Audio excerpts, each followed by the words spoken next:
여러분, 만약 매일 밤 소등 후에 젊은 간호사가 몰래 여러분의 병실에 들어온다면 어떠시겠습니까? 저는 그저 평범한 교통사고 환자였습니다. 하지만 그날 밤 잠든 척 하다가 평생을 뒤흔들 비밀을 목격하고 말았습니다.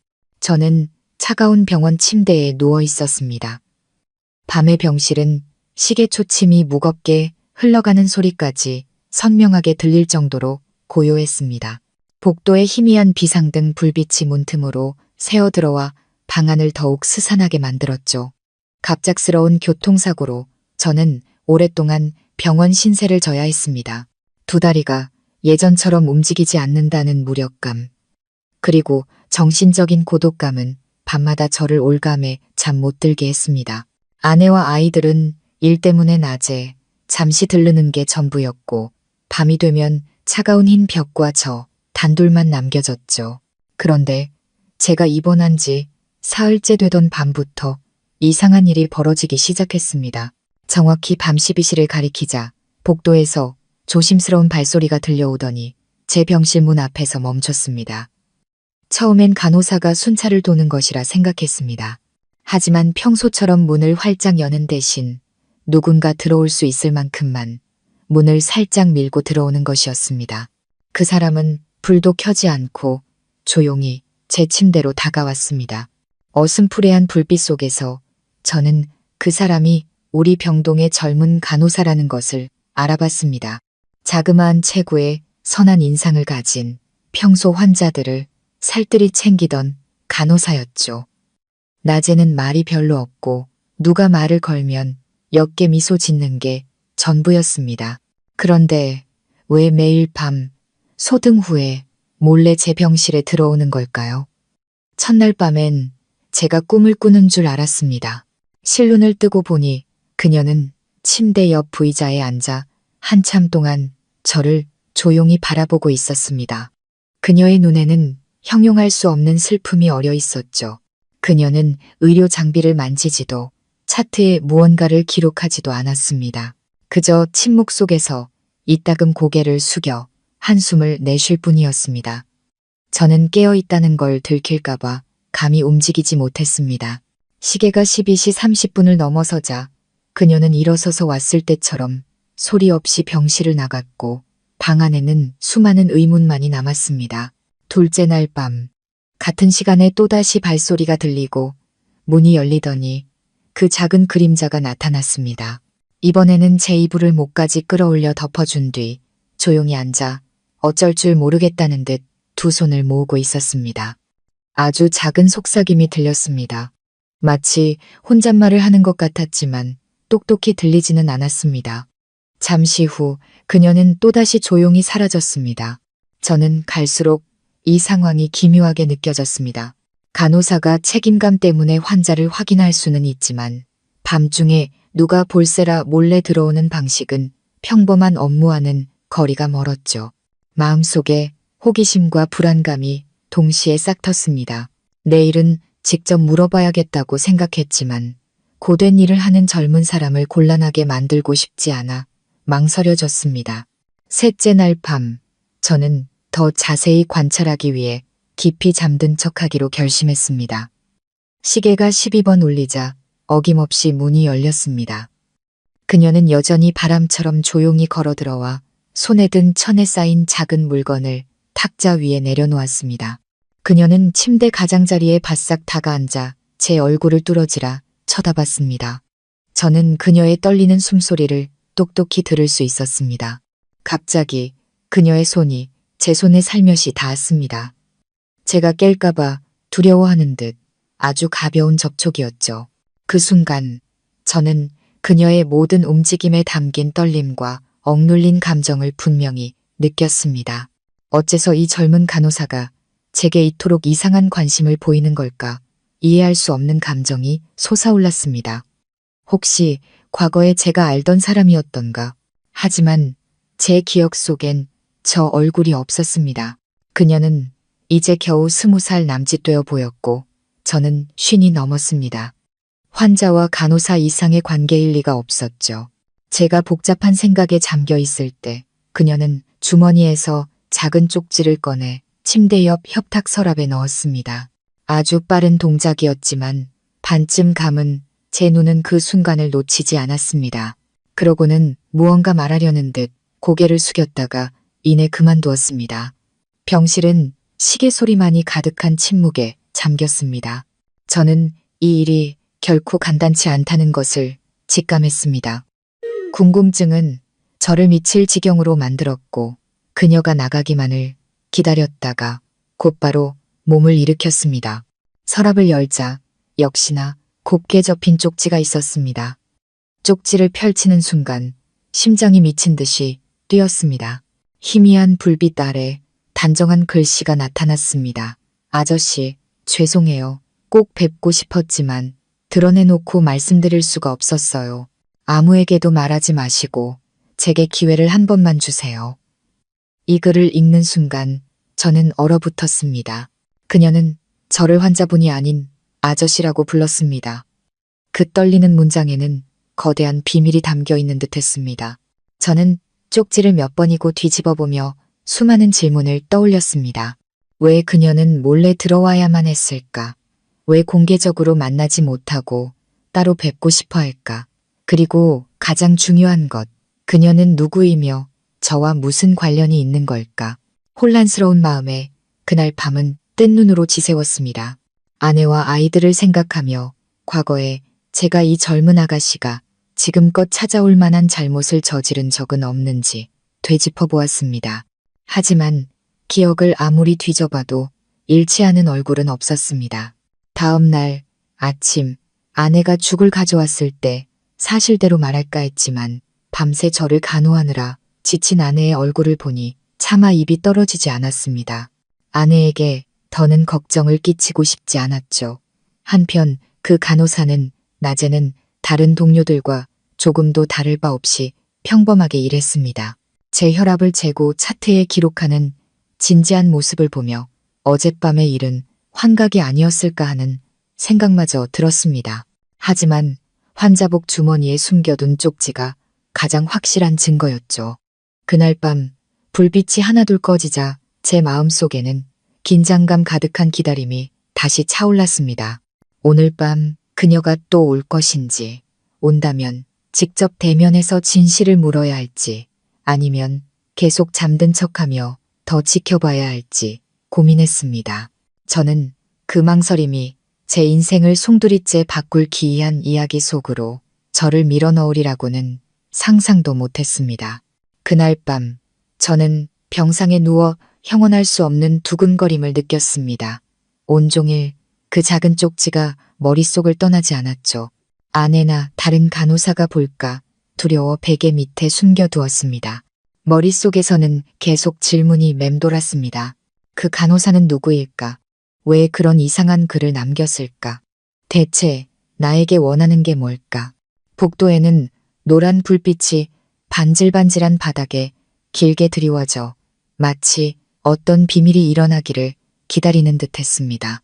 옆 침대에 김할아버지는 이미 깊이 잠들어 규칙적인 코골이가 울려 퍼졌습니다. 저는 조용히 몸을 돌려 숨을 최대한 천천히 내쉬며 어젯밤처럼 잠든 척했습니다. 심장은 터질 듯이 뛰었고 온몸의 피가 관자놀이로 쏠리는 것 같았습니다. 정확히 12시 익숙한 발소리가 다시 들리고 문틈이 열리더니 그 작은 그림자가 나타났습니다. 이번에는 더 자세히 볼 수 있었습니다. 낮에 제 혈압을 재주던 바로 그 젊은 간호사가 틀림없었습니다. 희미한 불빛에 비친 그녀의 얼굴에는 긴장감이 역력했습니다. 그녀는 문을 살며시 닫고 아주 천천히 제 침대로 다가왔습니다. 옆에 앉은 그녀의 시선은 한참 동안 제 얼굴에 머물렀습니다. 저는 그녀의 가쁜 숨소리를 똑똑히 들었습니다. 갑자기 다른 사람이 들을까 두려워하는 듯 아주 작은 떨리는 목소리가 들려왔습니다. 아저씨, 죄송해요. 하지만 말씀드리지 않으면 제가 살아갈 수가 없어요. 그 말을 듣는 순간 온몸이 굳었지만 저는 여전히 잠든 척 침묵을 지켰습니다. 그녀는 더 가까이 몸을 숙여 속삭였습니다. 저는 아저씨께서 오래전에 아셨던 분의 딸이에요. 아마 기억하지 못하시겠지만 저에게 그 일은 제 인생 전부였어요. 꼭 아저씨를 찾아와 여쭤봐야만 했어요. 저는 충격에 빠졌습니다. 그녀의 말을 다 이해하기도 전에 그녀는 서둘러 눈물을 닦고는 품에서 낡은 사진 한 장을 꺼냈습니다. 그리고 어젯밤 쪽지를 넣어두었던 바로 그 협탁 서랍 위에 살며시 올려놓았습니다. 그러고는 마치 온 적도 없다는 듯 아주 빠르게 일어나 방을 나갔습니다. 저는 문이 닫히자마자 눈을 떴습니다. 심장이 마구 요동쳤죠. 떨리는 손으로 사진을 집어들었습니다. 희미한 불빛 아래 누렇게 바랜 낡은 사진이 모습을 드러냈습니다. 그것은 30여 년 전에 찍힌 사진이었습니다. 젊은 시절에 제가 선한 인상의 한 젊은 여인 옆에 서 있었고 그 여인의 품에는 한 살배기 여자아이가 안겨 있었습니다. 저는 그 자리에 얼어붙었습니다. 그 여인은 기억이 났습니다. 젊은 시절 같은 동네에 살던 선희 씨였습니다. 그때 저와 그녀는 그저 친구 사이로 가끔 이야기를 나눴을 뿐 그 이상의 관계는 아니었습니다. 그 후 그녀는 결혼해서 다른 곳으로 이사를 갔죠. 그토록 오랜 세월이 지난 후에 그녀와 저 사이에 어떤 연결고리가 있으리라고는 상상도 못했습니다. 그런데 왜 이 사진에 저와 그녀, 그리고 왜 나이까지 함께 있는 걸까요? 저는 그 사진을 찍었던 순간을 도무지 기억해낼 수 없었습니다. 머릿속은 온갖 생각들로 뒤엉켰습니다. 그 간호사는 자신이 오래전 사람의 딸이라고 했습니다. 설마 그녀는 자신이 선희 씨의 딸이며 왜 마치 제가 죄인이라도 되는 듯한 태도로 저를 찾아온 것일까요? 그날 밤 저는 한숨도 잘 수 없었습니다. 머릿속은 온갖 가설로 가득 찼지만 모든 것이 부족한 퍼즐 조각 같았습니다. 다음 날 아침 아내가 평소처럼 찾아왔습니다. 해숙은 다정하게 제 얼굴을 닦아주고 옷을 갈아입혀 주었습니다. 분주하게 움직이는 아내의 모습을 보니 마음이 무거워졌습니다. 모든 것을 털어놓고 싶었지만 그 간호사와 이상한 사진에 대해 이야기하려는 순간 저는 망설여졌습니다. 아내가 걱정하고 과거에 제가 무언가 숨긴 것이 있다고 의심할까 두려웠습니다. 그래서 저는 입을 굳게 다물었습니다. 그날 온종일 저는 그 젊은 간호사를 유심히 관찰했습니다. 낮 동안 그녀는 여전히 태연하게 병실을 오가며 환자들의 혈압을 재고 주사를 놓았습니다. 얼굴에는 어떤 이상한 낌새도 보이지 않았죠. 딱 한 번 그녀의 시선이 저와 마주쳤습니다. 그 순간 저는 그녀의 눈동자가 흔들리는 것을 똑똑히 보았고 그녀는 곧바로 고개를 돌렸습니다. 저는 그녀가 제 반응을 기다리고 있다는 것을 알았지만 아직은 그럴 수 없었습니다. 진실을 파악할 시간이 더 필요했습니다. 그날 밤 저는 더는 잠든 척하지 않기로 결심했습니다. 익숙한 발소리가 들려왔을 때 저는 눈을 뜨고 병실로 들어오는 그녀의 모습을 똑바로 쳐다봤습니다. 그녀는 화들짝 놀라 그 자리에 멈춰 섰고 당혹감에 눈이 동그래졌습니다. 저는 나지막이 말했습니다. 아가씨, 이리 와서 앉아요. 나 깨어 있었소. 할 말이 있다면 지금 하시오. 그녀는 몸을 떨며 천천히 의자를 끌어와 침대 옆에 앉았습니다. 손으로는 옷자락을 꽉 쥐고 있었고 아직 점기만 한 눈에는 눈물이 그렁그렁했습니다. 그녀의 목소리는 메어 있었습니다. 아저씨, 저는 하늘이에요. 선희 엄마의 딸 김하늘입니다. 엄마는 돌아가셨지만 돌아가시기 전에 꼭 아저씨를 찾아가라고 하셨어요. 엄마는 평생 품고 사셨던 질문에 답해줄 수 있는 분은 아저씨뿐이라고 하셨어요. 그 말을 듣는 순간 저는 숨이 멎는 듯 했습니다. 주변의 모든 소리가 사라졌죠. 그녀는 정말로 제가 알던 선희 씨의 딸이었습니다.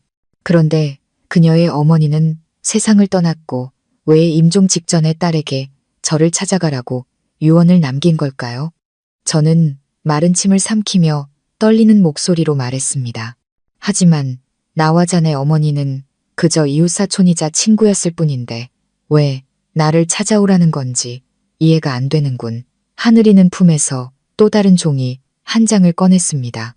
이번에는 색이 바랜 편지였습니다. 그녀는 눈물을 흘리며 그것을 제 손에 쥐어주었습니다. 엄마가 이 편지를 남기셨어요.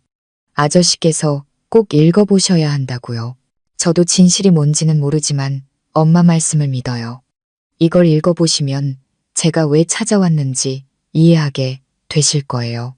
저는 떨리는 손으로 편지를 펼쳤습니다. 삐뚤빼뚤한 글씨였지만 내용은 분명했습니다. 첫 몇 글자를 읽자마자 심장이 멎는 듯 했습니다. 그곳엔 이렇게 쓰여 있었습니다. 민준 씨, 만약 언젠가 제가 이 세상에 없게 된다면 제가 평생 숨겨왔던 모든 것을 용서해 주세요. 우리 하늘이는 자기 아빠에 대한 진실을 알아야만 해요. 저는 그 자리에 얼어붙었습니다. 식은땀이 이마에 송골송골 맺혔고 방안이 빙빙 도는 것 같았습니다. 손이 너무 떨려서 편지를 놓칠 뻔했습니다. 급하게 쓴 듯 한쪽으로 기울어진 글씨였지만 제 심장을 정통으로 때리기에는 충분히 선명했습니다. 우리 하늘이는 자기 아빠에 대한 진실을 알아야만 해요. 저는 그 문장을 몇 번이고 되뇌었습니다. 머리가 터질 것 같았죠. 제 안에서는 거대한 공포와 회의감이 파도처럼 밀려와 이미 무너져 내린 모래성을 덮쳤습니다. 제 앞에 앉은 하늘이는 빨갛게 충혈된 눈이었지만 단호한 표정으로 저를 조용히 지켜보고 있었습니다. 아마 그녀는 이 순간을 아주 오랫동안 기다려왔을 겁니다. 저는 마른 침을 삼키며 목이 맨소리로 물었습니다. 자네는 내가 자네의 아버지라고 믿는 건가? 이 편지 말고 다른 근거라도 있나? 하늘이는 고개를 떨구었고 눈물방울이 옷깃으로 떨어졌습니다. 다른 무엇을 믿어야 할지 모르겠어요. 아저씨. 어릴 때부터 저는 엄마의 한 맺힌 눈빛 속에서 자랐어요. 엄마는 아빠에 대해 한 번도 말씀해 주신 적이 없어요. 그저 책임감 있는 분이지만 사정이 있어 곁에 있을 수 없었다고만 하셨죠. 편찮으시던 마지막 순간에야 이 편지를 제게 주시며 아저씨를 찾아가라고 하셨어요. 엄마는 아저씨의 성함을 분명히 말씀하셨어요. 저는 다른 생각은 할 겨를도 없이 엄마의 유언을 따랐을 뿐이에요. 저는 머리를 침대 헤드에 기댄 채 두 눈을 감았습니다. 젊은 시절의 모습이 스쳐 지나갔습니다. 분명 저와 선희 씨는 친구 사이였을 뿐입니다. 두 개 나란히 앉아 미래에 대한 꿈을 이야기하던 오후가 있었습니다. 저는 선희 씨의 맑은 눈망울과 청아한 웃음소리를 아직도 기억합니다. 하지만 그 후 저는 군에 입대했고 제대하고 돌아오니 그녀가 이미 결혼했다는 소식을 들었습니다. 그렇게 각자의 길을 가게 된 것이죠. 우리 사이에 우정을 넘어선 어떤 끈이 있었다고는 생각해 본 적이 없습니다. 그런데 왜 그 사진이 존재하고 왜 이 편지가 있는 걸까요? 그리고 왜 선희 씨는 제가 하늘이의 아버지라고 단언했을까요? 저는 눈을 떠 하늘이를 똑바로 쳐다봤습니다. 그녀는 길 잃은 아이처럼 누군가 손을 내밀어 주길 기다리는 듯 위태롭게 앉아 있었습니다. 제 마음 속에는 연민과 불안, 그리고 의심이 뒤섞인 이상한 감정이 피어올랐습니다. 하늘 양, 이 사진과 편지가 정말 자네 어머니께서 직접 남기신 게 확실한가? 다른 누군가가 개입한 건 아니고? 저는 단호한 목소리로 물었습니다. 하늘이는 고개를 들었고 눈빛이 반짝였습니다. 확실해요. 돌아가시기 직전에 엄마가 제 손에 직접 쥐어주시면서 한 글자 한 글자 당부하셨어요. 엄마는 많이 우셨지만 더는 설명해 주지 않으셨어요. 저는 그저 엄마의 마지막 유언을 끌어안고 있을 뿐이에요. 저는 할 말을 잃었습니다. 죽은 자의 고통이 산자에게 전해지자 그 무게는 갑절이 되었습니다. 저는 하늘이의 순수함을 믿고 싶었지만 제 이성은 무언가 단단히 잘못되었다고 소리치고 있었습니다. 만약 제가 정말 그녀의 아버지라면 왜 저는 전혀 모르고 있었을까요? 그 순간 복도에서 소리가 들렸습니다. 아마 야간 순찰 중인 간호사일 겁니다. 하늘이는 서둘러 일어나 눈물을 닦았습니다. 저 가봐야겠어요. 아무에게도, 심지어 사모님께도 말씀하지 마세요. 다시 돌아올게요. 아저씨께서 제게 설명을 해주셔야 해요. 말을 마친 그녀는 서둘러 병실을 나갔습니다. 작은 그림자는 살며시 닫힌 문 뒤로 사라졌습니다. 저는 떨리는 손으로 편지를 쥔 채 멍하니 누워 있었습니다. 그날 밤 저는 단 1분도 잠들지 못했습니다. 옛 기억들이 슬로모션 필름처럼 되살아났습니다. 웃고 있는 선이, 울고 있는 선이, 창가에 앉아 먼 하늘을 바라보던 선이, 과거에 제가 놓친 무언가가 있었던 걸까요? 아니면 감춰진 진실이 있었던 걸까요? 다음 날 아침, 해숙이 아침 식사를 가져왔을 때 저는 당황하며 편지를 베개 밑에 숨겼습니다. 아내는 옆에 앉아 다정하게 물었습니다. 여보, 괜찮아요. 어젯밤에 잠은 좀 잤어요? 요즘 안색이 너무 안 좋아 보여요. 저는 어색하게 웃으며 사실대로 말하지 못했습니다. 만약 사실을 털어놓는다면 아내가 얼마나 가슴 아파할지 알기 때문입니다. 수십 년을 함께 살면서 아내는 단 한 번도 저를 의심하거나 질투한 적 없이 오직 가족을 위해 헌신했습니다. 진실이 어떻든 간에 죄책감에 마음이 무거워졌습니다.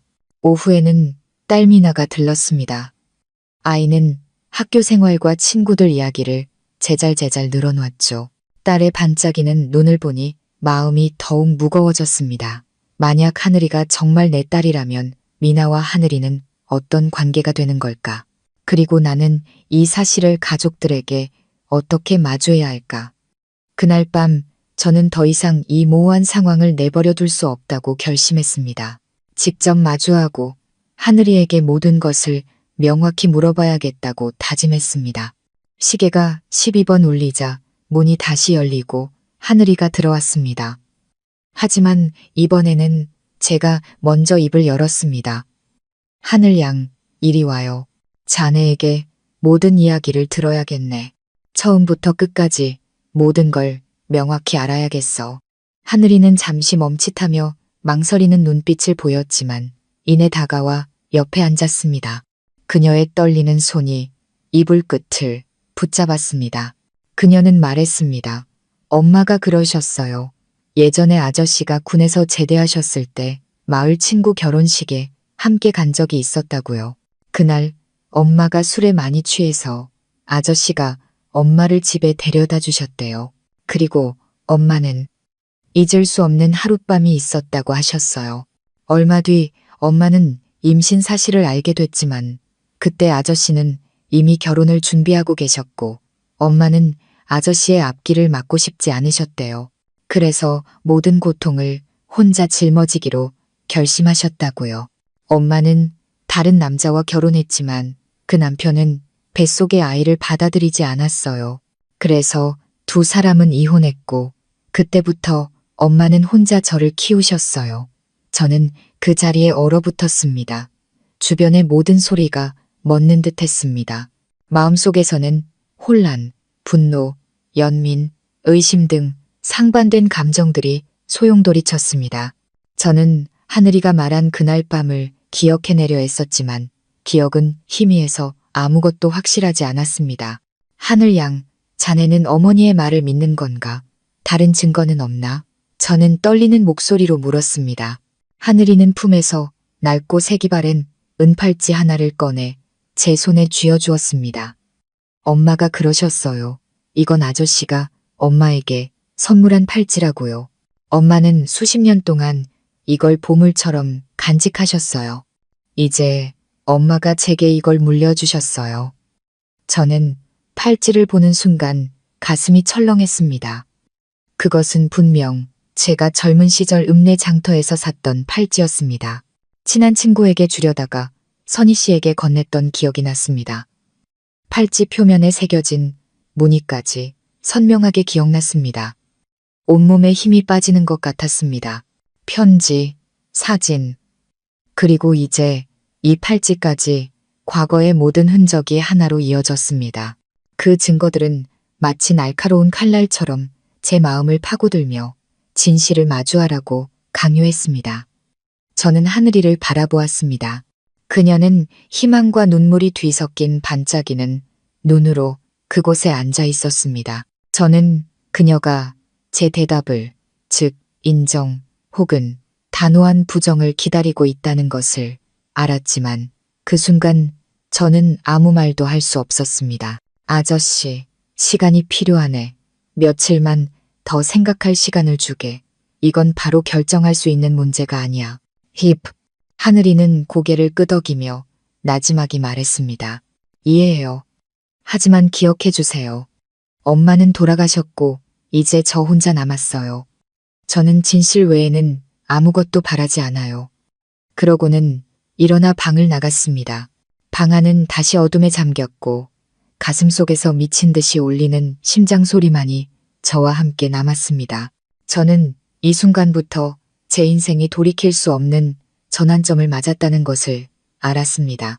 그날 밤 이후 저는 반신반의하는 혼란스러운 상태에 빠졌습니다. 편지, 사진, 은팔찌, 모든 조각은 명확했지만 제 기억은 모든 것을 사실로 확신하기에는 충분히 선명하지 않았습니다. 어떻게 대처해야 할지, 아내와 아이들에게 털어놓아야 할지, 아니면 계속 비밀로 해야 할지 몰랐습니다. 다음 날 아침 해숙이 따뜻한 죽 한 그릇을 들고 들어왔을 때 저는 갑자기 목이 메는 것을 느꼈습니다. 아내는 조심스럽게 죽을 내려놓고 제 이불을 정리해 주었습니다. 30년 넘게 이어진 부부의 정이 담긴 익숙하고 부드러운 손길이었습니다. 저는 아내를 바라보며 입을 열고 싶었지만 이내 그만두었습니다. 단 한마디 말이 우리 가족 전체를 산산조각 낼까 두려웠습니다. 여보, 나한테 뭐 숨기는 거 있어요? 아내가 불쑥 물으며 제 눈을 뚫어지라 쳐다봤습니다. 저는 화들짝 놀라며 당혹감을 감추려 애썼습니다. 아니요, 그냥 어젯밤에 잠을 설쳐서 좀 피곤할 뿐이요. 해숙은 살짝 한숨을 쉬었지만 더는 묻지 않았습니다. 아내는 저를 믿었습니다. 바로 그 점이 제 마음을 더욱 아프게 했습니다. 제 마음속에는 아내가 전혀 알지 못하는 거대한 폭풍이 몰아치고 있었기 때문입니다. 오후에는 아들 준서가 서울에서 내려와 저를 보러 왔습니다. 아이는 들어서자마자 이것저것 안부를 묻고는 회사 이야기를 늘어놓았습니다. 언제나처럼 활기차게 분위기를 띄우려 애쓰는 모습이었습니다. 저는 아들의 말을 들으며 속이 타들어 가는 것 같았습니다. 준서를 보며 만약 저 진실이 밝혀진다면 배달은 누나가 있다는 사실을 알게 된 아들은 어떻게 생각할까? 저를 받아들일까? 원망할까? 하는 생각에 잠겼습니다. 그날 밤 저는 거의 뜬 눈으로 밤을 새웠습니다. 하늘이가 또 올 것을 알고 있었기 때문입니다. 역시나 정확히 12시 익숙한 발소리가 들렸습니다. 문이 열리고 그 작은 그림자가 고요한 방 안에 다시 나타났습니다. 하지만 이번에는 옆에 바로 앉는 대신 하늘이는 멈춰 서서 저를 바라보았습니다. 그녀의 눈에는 불안감이 스쳐 지나갔습니다. 아저씨, 생각해 보셨어요? 그녀가 잠긴 목소리로 물었습니다. 저는 조용히 고개를 끄덕이고는 앉으라고 손짓했습니다. 하늘아, 자네가 내놓은 증거들을 부정하진 않겠네. 하지만 내겐 시간이 더 필요해. 이건 너무나 큰일이고 내 가족 전체와 관련된 문제야. 지금 당장 말해버리면 모든 것이 산산조각 날까 두렵구나. 내 입장을 이해해 주겠니? 하늘이는 입술을 깨물었고 눈에는 눈물이 그렁그렁했습니다. 이해해요. 하지만 저도 마냥 기다릴 수만은 없어요. 어릴 때부터 저는 세상 사람들의 손가락질 속에서 자랐어요. 사람들은 저를 아비 없는 자식이라고 불렀고 저는 수많은 모욕을 견뎌냈어요. 엄마가 돌아가시자 저는 더욱 외로워졌어요. 이제 와서 아저씨마저 침묵하신다면 저는 어디에 의지해야 하나요? 하늘이의 한마디 한마디가 칼날처럼 제 심장을 찔렀습니다. 위로의 손을 내밀고 싶었지만 두려웠습니다. 그 접촉이 저 자신조차 아직 확신하지 못하는 인정을 의미하게 될까 봐요. 저는 그저 목이 맨 채로 말할 수밖에 없었습니다. 약속하마. 너를 외면하지 않겠다. 진실이 어떻든 간에 너는 더 이상 혼자가 아닐 것이다. 하늘이는 저를 보았고 눈에는 희망의 빛이 어렸습니다. 그녀는 조용히 고개를 끄덕이고는 속삭였습니다. 고맙습니다, 아저씨. 하지만 조심하세요. 모든 일이 아저씨 생각처럼 간단하지는 않을 거예요. 진실이 밝혀지기를 원하지 않는 사람도 있으니까요. 그 말이 저를 섬뜩하게 했습니다. 다시 물어보려 했지만 하늘이는 이미 서둘러 일어나 방을 나가고 있었습니다. 저는 그곳에 누워 머릿속이 복잡하게 얽혔습니다. 진실이 밝혀지기를 원하지 않는 사람도 있다. 그 말은 무슨 뜻일까? 이 일에 관련된 다른 사람이 또 있다는 말인가? 아니면 과거에 누군가가 의도적으로 진실을 숨겼다는 뜻인가? 다음 날 저는 강 과장님을 찾아뵙기로 결심했습니다. 개인적인 일로 도움을 받고 싶은 것이 있다고 넌지시 말했죠. 강 과장님은 본래 친절한 분이라 고개를 끄덕였습니다. 박 선생님, 편하게 말씀하세요. 제가 도울 수 있는 일이라면 돕겠습니다. 저는 망설이다가 물었습니다. 혹시 두 사람 간의 유전자 검사를 비밀리에 진행하고 싶은데 병원에서 도와주실 수 있을까요? 아직 공개할 수는 없고 그저 진실을 알고 싶을 뿐입니다. 강 과장님은 한참 동안 저를 쳐다보았습니다. 그의 눈빛에는 놀라움과 탐색하는 기색이 동시에 담겨 있었죠. 잠시 후 그는 고개를 끄덕였습니다. 알겠습니다. 하지만 확신하셔야 합니다. 이건 여러 사람에게 영향을 미칠 수 있는 중대한 문제입니다. 제가 준비는 하겠지만 절대 비밀을 지키셔야 합니다. 저는 안도의 한숨을 내쉬었습니다. 드디어 나아갈 방향을 찾은 기분이었습니다. 결과가 어떻든 더 이상 이 모호함 속에서 살 수는 없었습니다. 그날 오후 하늘이가 낮에 약을 나눠주러 왔을 때 저는 조용히 불렀습니다. 하늘 양, 오늘 밤에 와주게. 부탁할 게 있네. 그녀는 잠시 멈칫하더니 고개를 끄덕였습니다. 그날 밤 모든 것이 고요해졌을 때 저는 하늘이에게 유전자 검사를 할 생각이라고 말했습니다. 하늘이는 잠시 몸을 떨었고 그녀의 눈은 불안과 희망으로 반짝였습니다. 아저씨, 정말 그렇게 하시겠어요? 저는 단호하게 고개를 끄덕였습니다. 오직 진실만이 너와 나, 우리 모두를 자유롭게 할 수 있다. 하늘이는 입술을 깨물더니 자신의 머리카락 한 올을 뽑아 제게 건넸습니다. 저는 그것을 조심스럽게 싸면서 심장이 세차게 뛰는 것을 느꼈습니다. 결과가 나오면 모든 것이 바뀔 것을 알고 있었습니다. 하지만 하늘이가 막 떠나려던 그 순간 예상치 못한 일이 벌어졌습니다. 병실 문이 갑자기 활짝 열렸습니다. 제 안에 해숙이 야식으로 먹을 죽이 담긴 봉투를 들고 그곳에 서 있었습니다. 아내의 시선은 저와 하늘이 사이를 오갔고 얼굴에는 당혹감이 스쳐 지나갔습니다. 여보, 이 간호사는 왜 이 시간에 여기 있는 거예요? 아내의 목소리가 떨렸습니다. 저는 그 자리에 얼어붙었습니다. 하늘이도 몸이 굳어 얼굴이 새하얗게 질렸습니다. 방 안은 숨막히는 정적에 휩싸였고 무거운 시계 소리만이 울려 퍼졌습니다. 저는 더 이상 이 대면을 피할 수 없다는 것을 깨달았습니다. 방 안은 숨소리 하나 들리지 않을 만큼 조용했고 벽에 걸린 시계의 초침 소리만이 유난히 크게 들렸습니다. 해숙은 문지방에 서서 놀라움과 고통이 뒤섞인 얼굴을 하고 있었습니다. 손에 들린 죽 봉투는 위태롭게 흔들리다 하마터면 바닥에 떨어질 뻔했습니다. 저는 아내를 보며 목이 꽉 막혀 어떻게 말을 시작해야 할지 몰랐습니다. 여보, 설명 좀 해봐요. 왜 이렇게 늦은 밤에 간호사가 당신 방에 있는 거예요? 두 사람 뭘 그렇게 속삭이고 있었어요. 해숙의 목소리는 떨림과 울분이 섞여 갈라져 나왔습니다. 하늘이는 고개를 푹 숙인 채 옷자락만 꽉 쥐고 아무 말도 하지 못했습니다. 저는 심호흡을 하며 간신히 평정을 되찾으려 애썼습니다. 여보, 우선 진정해요. 내 말부터 들어봐. 당신이 생각하는 그런 게 아니오. 해숙은 한 걸음 다가서며 눈물을 글썽였습니다. 그럼 뭔데요? 당신은 아파 누워있고 나는 밤낮으로 걱정하는데 당신은 밤에 몰래 간호사를 만나고 있었어요. 나한테 뭘 숨기는 거예요. 저는 더 숨기면 아내가 더 큰 상처를 받을 것을 알았지만 과연 사실을 말했을 때 아내가 감당할 수 있을지 자신이 없었습니다. 잠시 망설인 끝에 저는 조심스럽게 입을 열었습니다. 여보, 내 말을 들어줘. 이 사람은 하늘이라고 하오. 그냥 평범한 간호사가 아니오. 하늘이가 나를 찾아온 건 과거의 한 일 때문인데 나 자신도 아직 진실을 잘 모르는 일이오. 해숙은 미간을 찌푸리며 의심 가득한 눈초리로 저를 쳐다봤습니다. 과거요?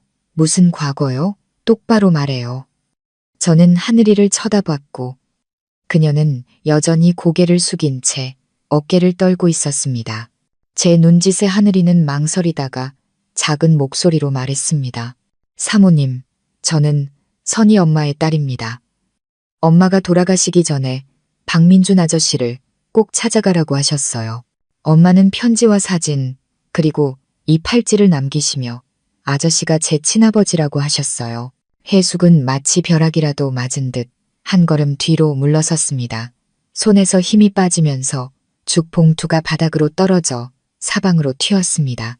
아내의 눈은 커다랗게 뜨여 있었고 분노에 찬 시선으로 저를 쏘아 보았습니다. 여보, 이게 사실이에요. 내가 당신 곁에서 산 수십 년 동안 당신은 나 몰래 숨겨둔 자식이 있었던 거예요. 저는 다급하게 손을 내저으며 목이 맨소리로 말했습니다. 아니요. 여보, 오해하지 마. 나는 단 한 번도 당신을 배신한 적이 없소. 이 일은 나도 최근에 알게 된 거요. 나 역시 너무 혼란스러워서 당신이 충격받을까봐 차마 말을 못했던 거요. 해숙은 눈물이 가득한 쓴웃음을 지었습니다. 내가 충격받을까봐 몰래 만났다고요? 당신의 법적 아내인 나를 이 사실을 가장 마지막에 알게 되는 사람으로 만들었군요. 저는 고개를 숙였습니다. 마음속은 죄책감으로 가득 찼습니다. 처음부터 말하지 않은 제 잘못이라는 것을 알았지만 모든 것이 너무 갑작스러워 저 자신조차 상황을 감당하기 힘들었습니다. 하늘이가 흐느끼기 시작했습니다. 죄송해요, 사모님. 사모님 가정을 깨뜨릴 생각은 조금도 없었어요. 저는 그저 엄마의 마지막 유언을 따랐을 뿐이에요. 저도 너무 고통스럽지만 아무것도 모르는 척할 수는 없었어요. 해숙은 하늘이를 보다가 다시 저를 향해 눈물 어린 시선을 돌렸습니다. 만약 이게 정말 사실이라면 당신은 어쩔 셈이에요. 저 아이는 받아들이고 나와 우리 아이들은 버릴 건가요? 저는 급히 고개를 저었습니다. 아니요. 아직 아무것도 확신한 게 아니요. 그래서 하늘이와 유전자 검사를 하기로 한 거요. 모든 걸 말하기 전에 확실한 진실을 알고 싶었을 뿐이요. 모호한 의심 때문에 당신과 아이들이 상처받는 걸 원치 않았소. 그 말을 듣자 해숙은 그 자리에 주저앉았습니다. 두 손으로 얼굴을 감싼 채 방 안에 울려 퍼지는 아내의 흐느낌은 제 가슴을 후벼 팠습니다. 결과가 나오지 않았음에도 하늘이의 등장은 그 자체로 아내의 마음에 깊은 상처를 냈다는 것을 알았습니다. 무거운 공기가 방 안을 짓눌렀고 하늘이가 조용히 말했습니다. 저는 이만 나가보겠습니다. 사모님께서 아저씨를 더 오해하시지 않았으면 좋겠어요. 그러고는 조용히 나가 저와 해숙만을 긴장된 방 안에 남겨두었습니다. 저는 아내 어깨에 손을 얹으려 했지만 아내는 뿌리치며 빨갛게 충혈된 눈으로 저를 보았습니다. 나는 당신과 30년 넘게 살면서 단 한 번도 의심한 적이 없어요. 오늘 나는 내가 마치 낯선 사람처럼 느껴져요. 진실이 어떻든 간에 나는 이미 상처받았어요. 그 말은 제 마음을 갈갈이 찢었습니다. 아내를 품에 안고 단 한 번도 배신한 적 없다고 말하고 싶었지만 목이 메어 말이 나오지 않았습니다. 그 후 며칠 동안 병실의 공기는 무겁게 가라앉았습니다. 해숙은 말이 줄었고 웃음도 사라졌습니다. 그저 간병인으로서의 의무를 다할 뿐이었죠. 딸 미나는 이 긴장감을 눈치채고 여러 번 물었습니다. 엄마, 아빠랑 무슨 일 있어? 엄마가 왜 이렇게 슬퍼 보여? 해숙은 억지 미소를 지으며 부인했습니다. 아무 일도 아니야. 예. 아빠가 아프니까 엄마가 걱정돼서 그래. 하지만 저는 아내의 마음속에 거대한 파도가 일고 있음을 알았습니다. 한편 하늘이는 여전히 조용히 일했고 낮에는 거리를 두었으며 밤에는 아주 잠깐 들렀다가 사라졌습니다. 우리는 다른 사람들 앞에서는 그 이야기를 꺼내지 않았습니다. 저는 이미 제 머리카락과 하늘이의 머리카락을 강 과장님께 전달해 검사를 의뢰한 상태였습니다. 결과를 기다리는 나날은 지옥 같았고 매 시간이 영원처럼 느껴졌습니다. 저는 침대에 누워 걱정에 휩싸였습니다. 만약 선희 씨의 편지대로 하늘이가 내 친딸이라면 우리 가족은 어떻게 될까? 반대로 결과가 사실이 아니라고 나온다면 평생 엄마의 말을 믿어온 하늘이는 얼마나 큰 고통을 겪게 될까? 어느 날 저녁, 해숙이 제 옆에 앉아 떨리는 목소리로 물었습니다. 여보, 만약 정말 그 아이가 당신 딸이라면 어쩔 셈이에요? 나를 버릴 건가요? 저는 아내의 손을 꽉 잡으며 목이 맨 채로 말했습니다. 아니요, 당신은 내 아내고 내 평생의 동반자요. 무슨 일이 있어도 당신을 버리지 않아. 만약 하늘이가 정말 내 딸이라면 그 아이도 내 핏줄이니 부정할 수는 없겠지. 하지만 그게 당신을 배신했다는 뜻은 아니요. 나는 그저 진실을 밝히고 함께 이겨내고 싶을 뿐이요. 해숙은 조용히 눈물을 흘렸습니다. 저는 아내의 손을 더 꽉 잡으며 제 진심이 전해지기를 바랐습니다. 그 후 며칠 동안 저와 아내는 무거운 기다림 속에서 살았습니다. 하늘이 역시 저를 볼 때마다 눈빛에 갈망과 두려움이 뒤섞여 있었습니다. 그녀 또한 저 못지않게 고통받고 있음을 알았습니다. 그리고 마침내 그날이 왔습니다. 강 과장님이 저를 따로 불러 결과를 알려주겠다고 한 날이었습니다. 저는 그곳에 앉아 심장이 터질 듯이 뛰었고 손은 땀으로 축축했습니다. 과장님은 저를 보며 엄숙한 표정으로 결과지가 담긴 서류를 제 쪽으로 조용히 밀었습니다. 박 선생님, 진실이 밝혀졌습니다. 마음의 준비를 하십시오. 저는 떨리는 손으로 서류를 열었고 차가운 글자들이 눈앞에 나타나자 시야가 흐려졌습니다. 저는 떨리는 손으로 서류를 쥔 채 한 글자 한 글자 선명하게 밝힌 글씨를 보았습니다. 그것은 마치 제 마음속에 깊이 새겨지는 칼날 같았습니다. 유전자 검사 결과 저와 하늘이 사이의 친자 관계 확률은 99.9%로 확인되었습니다. 눈앞이 캄캄해졌고 손에서 힘이 빠지면서 서류가 사락 소리를 내며 책상 위로 떨어졌습니다. 그 작은 소리가 제게는 천둥 소리처럼 들렸습니다. 강 과장님은 저를 보며 낮은 목소리로 말했습니다.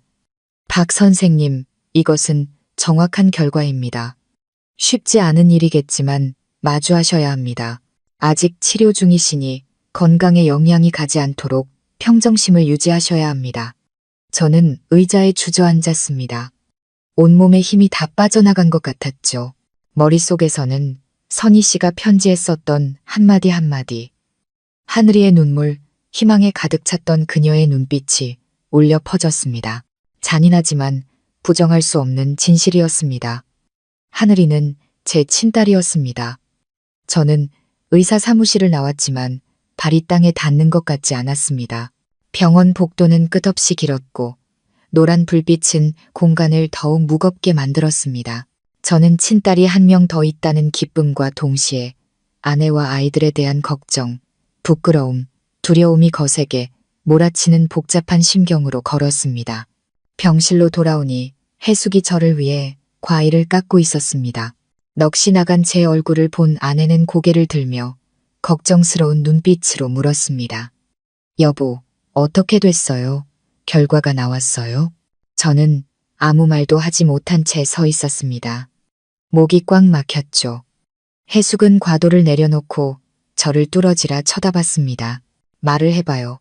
그렇게 침묵만 지키면 내가 견딜 수가 없어요. 저는 무겁게 한숨을 쉬며 고개를 숙였습니다. 여보, 결과는 하늘이가 내 친딸이 맞다고 나왔소. 그 말이 떨어지자마자 공기가 얼어붙었습니다. 해숙은 그 자리에 굳어 눈을 동그랗게 떴고 손을 떨었습니다. 잠시 후 아내는 울음을 터뜨렸습니다. 목이 맨 흐느낌이었죠. 세상에 어쩌면 운명이 이렇게 짓궂을까요? 30년 넘게 당신 곁에서 살았는데 이런 소식을 듣게 될 줄은 꿈에도 몰랐어요. 이제 우리 가족은, 우리 아이들은 어떡해요?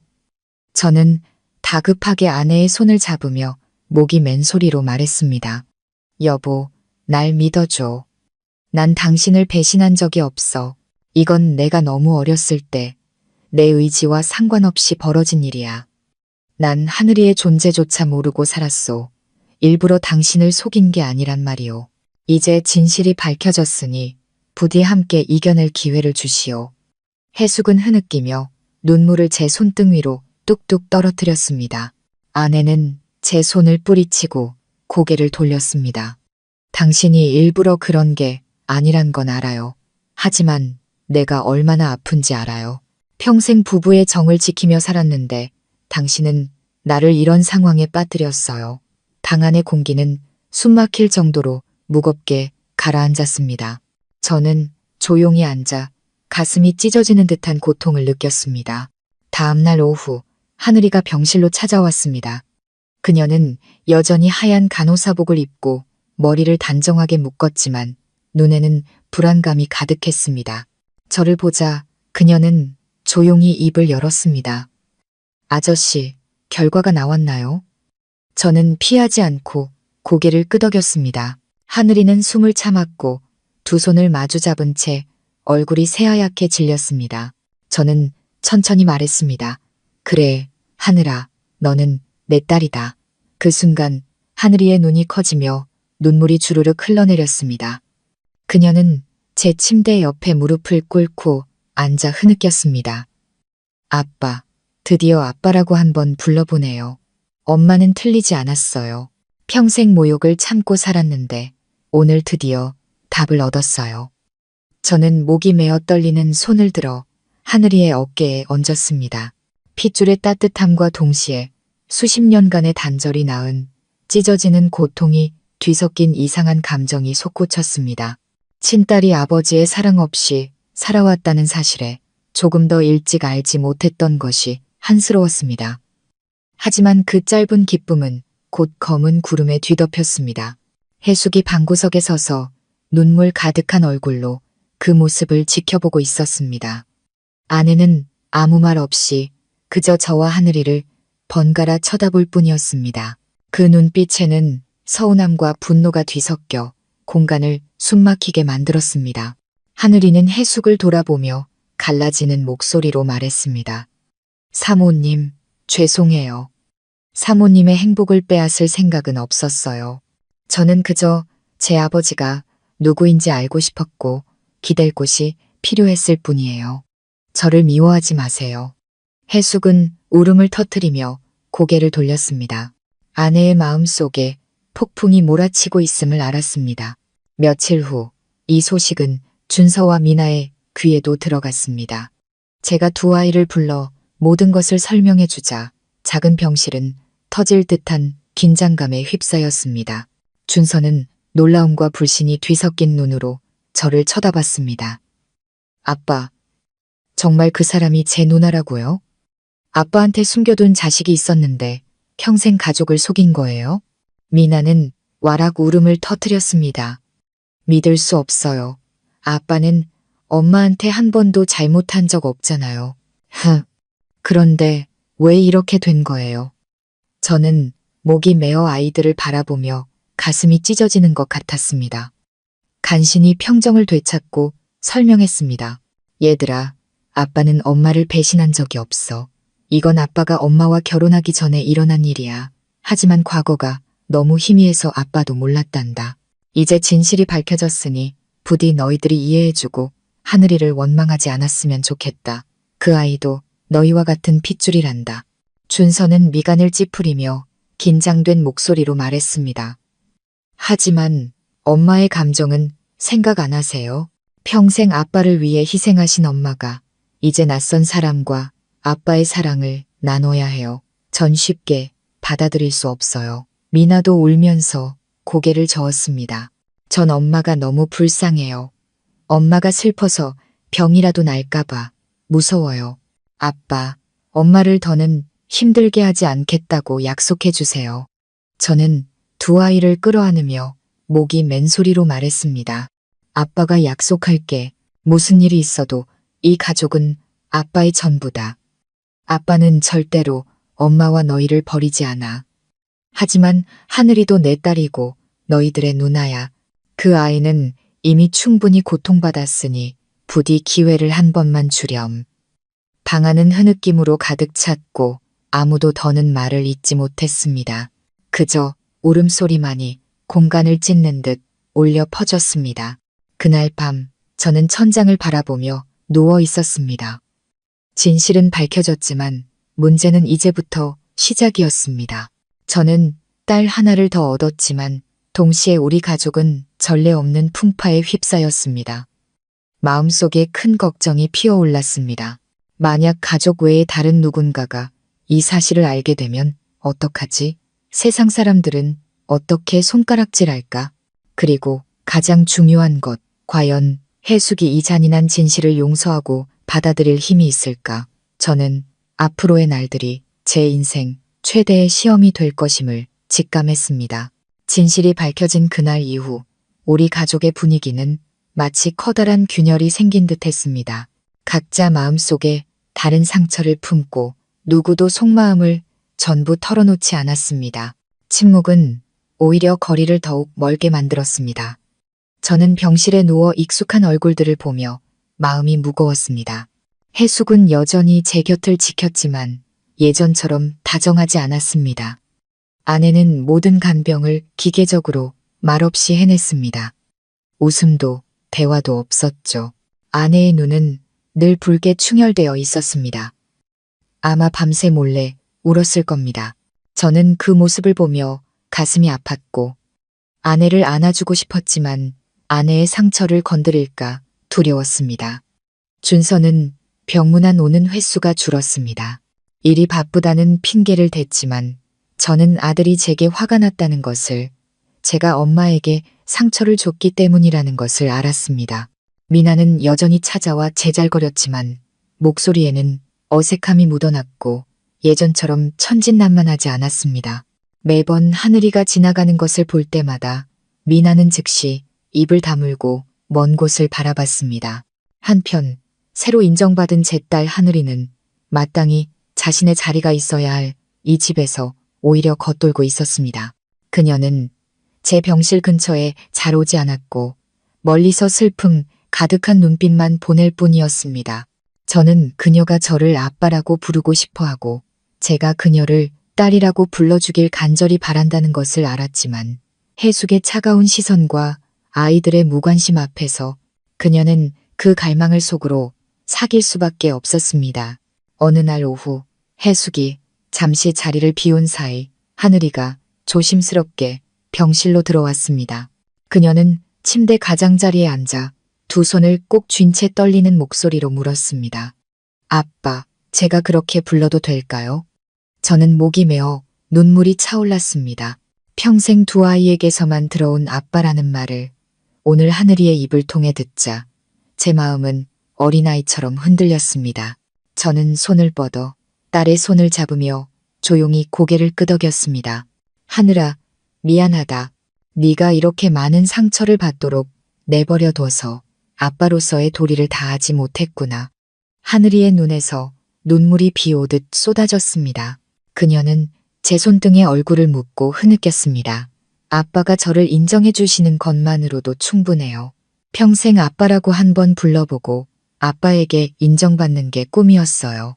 이제 저는 고개 들고 살 수 있어요. 저도 울었습니다. 잃어버린 세월을 위해, 제 딸이 짊어져야 했던 고통을 위해 울었습니다. 하지만 바로 그때 문이 벌컥 열렸습니다. 해숙이 과일 봉지를 들고 들어오다 그 자리에 멈춰 섰습니다.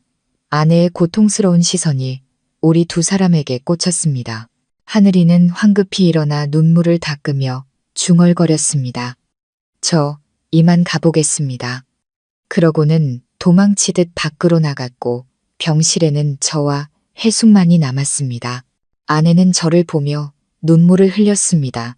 당신, 저 아이를 딸이라고 불렀군요. 정말로 딸로 생각하는 거군요. 그럼 나는요, 준서랑 미나는요, 우리들은 당신 마음속 어디에 있는 건가요? 저는 고개를 저으며 목이 맨 소리로 말했습니다. 여보, 내 마음을 알아줘. 저 아이는 내 핏줄이라 부정할 수가 없어. 하지만 그렇다고 해서 당신과 아이들을 버린다는 뜻은 아니오. 내 심장은 여전히 이 가족 안에 있소. 당신은 내 유일한 아내요. 해숙은 눈물 속에서 쓴웃음을 지었습니다. 당신 심장이 몇 개로 나뉘었나 보죠. 한 조각은 나에게, 한 조각은 아이들에게, 이제 또 한 조각은 저 아이에게. 내가 이 모욕감을 어떻게 삼키라는 말이에요? 저는 침묵했습니다. 지금 어떤 말을 해도 소용없다는 것을 알았습니다. 해숙의 마음속 상처는 쉽게 아물지 않을 것이었습니다. 며칠 후 준서가 갑자기 찾아와 저를 병원 발코니로 데리고 나갔습니다. 아들은 긴장된 목소리로 말했습니다. 아빠, 솔직히 말씀드릴게요. 전 이 상황을 받아들일 수 없어요. 그 사람을 누나라고 부를 수도 없고요. 전 엄마가 너무 불쌍해요. 매일 오는 엄마를 보면 가슴이 찢어져요. 엄마가 얼마나 힘들어하는지 아세요? 저는 아들을 보며 마음이 무거워졌습니다. 준서야, 아빠도 이해한다. 하지만 하늘이는 잘못이 없어. 그 아이도 운명의 희생자일 뿐이다. 네가 아빠를 원망하고 탓할 수는 있지만 그 아이를 미워하지는 말아다오. 그 아이는 이미 충분히 고통받았어. 준서는 고개를 저으며 단호한 눈빛으로 말했습니다. 약속 못해요. 전 엄마가 가장 중요해요. 엄마가 용서하지 않으시면 저도 절대 받아들이지 않을 거예요. 말을 마친 아들은 저를 홀로 남겨둔 채 떠나버렸습니다. 미나는 달랐습니다. 어느 날 저녁 딸아이는 제 옆에 앉아 조용히 말했습니다. 아빠, 하늘 언니 참 착한 사람 같아요. 눈빛이 너무 슬퍼 보여요. 전 엄마도 불쌍하고 언니도 불쌍해요. 그냥 아빠가 엄마를 더는 아프게 하지 않아서 우리 가족이 예전처럼 평화로워졌으면 좋겠어요. 딸의 순수한 말에 저는 눈물을 흘렸습니다. 이 폭풍 속에서도 최소한 작은 희망의 빛은 있었습니다. 하지만 모든 것을 조화롭게 만드는 것이 얼마나 어려운 일인지도 알았습니다. 또 다른 어느 날 저녁 하늘이가 찾아와 제 옆에 앉아 슬픈 목소리로 말했습니다. 아빠, 저 생각해봤어요. 다른 과로 옮기거나 아예 다른 병원으로 가는 게 나을 것 같아요. 제 존재가 아빠 가족을 더 고통스럽게 만들고 싶지 않아요.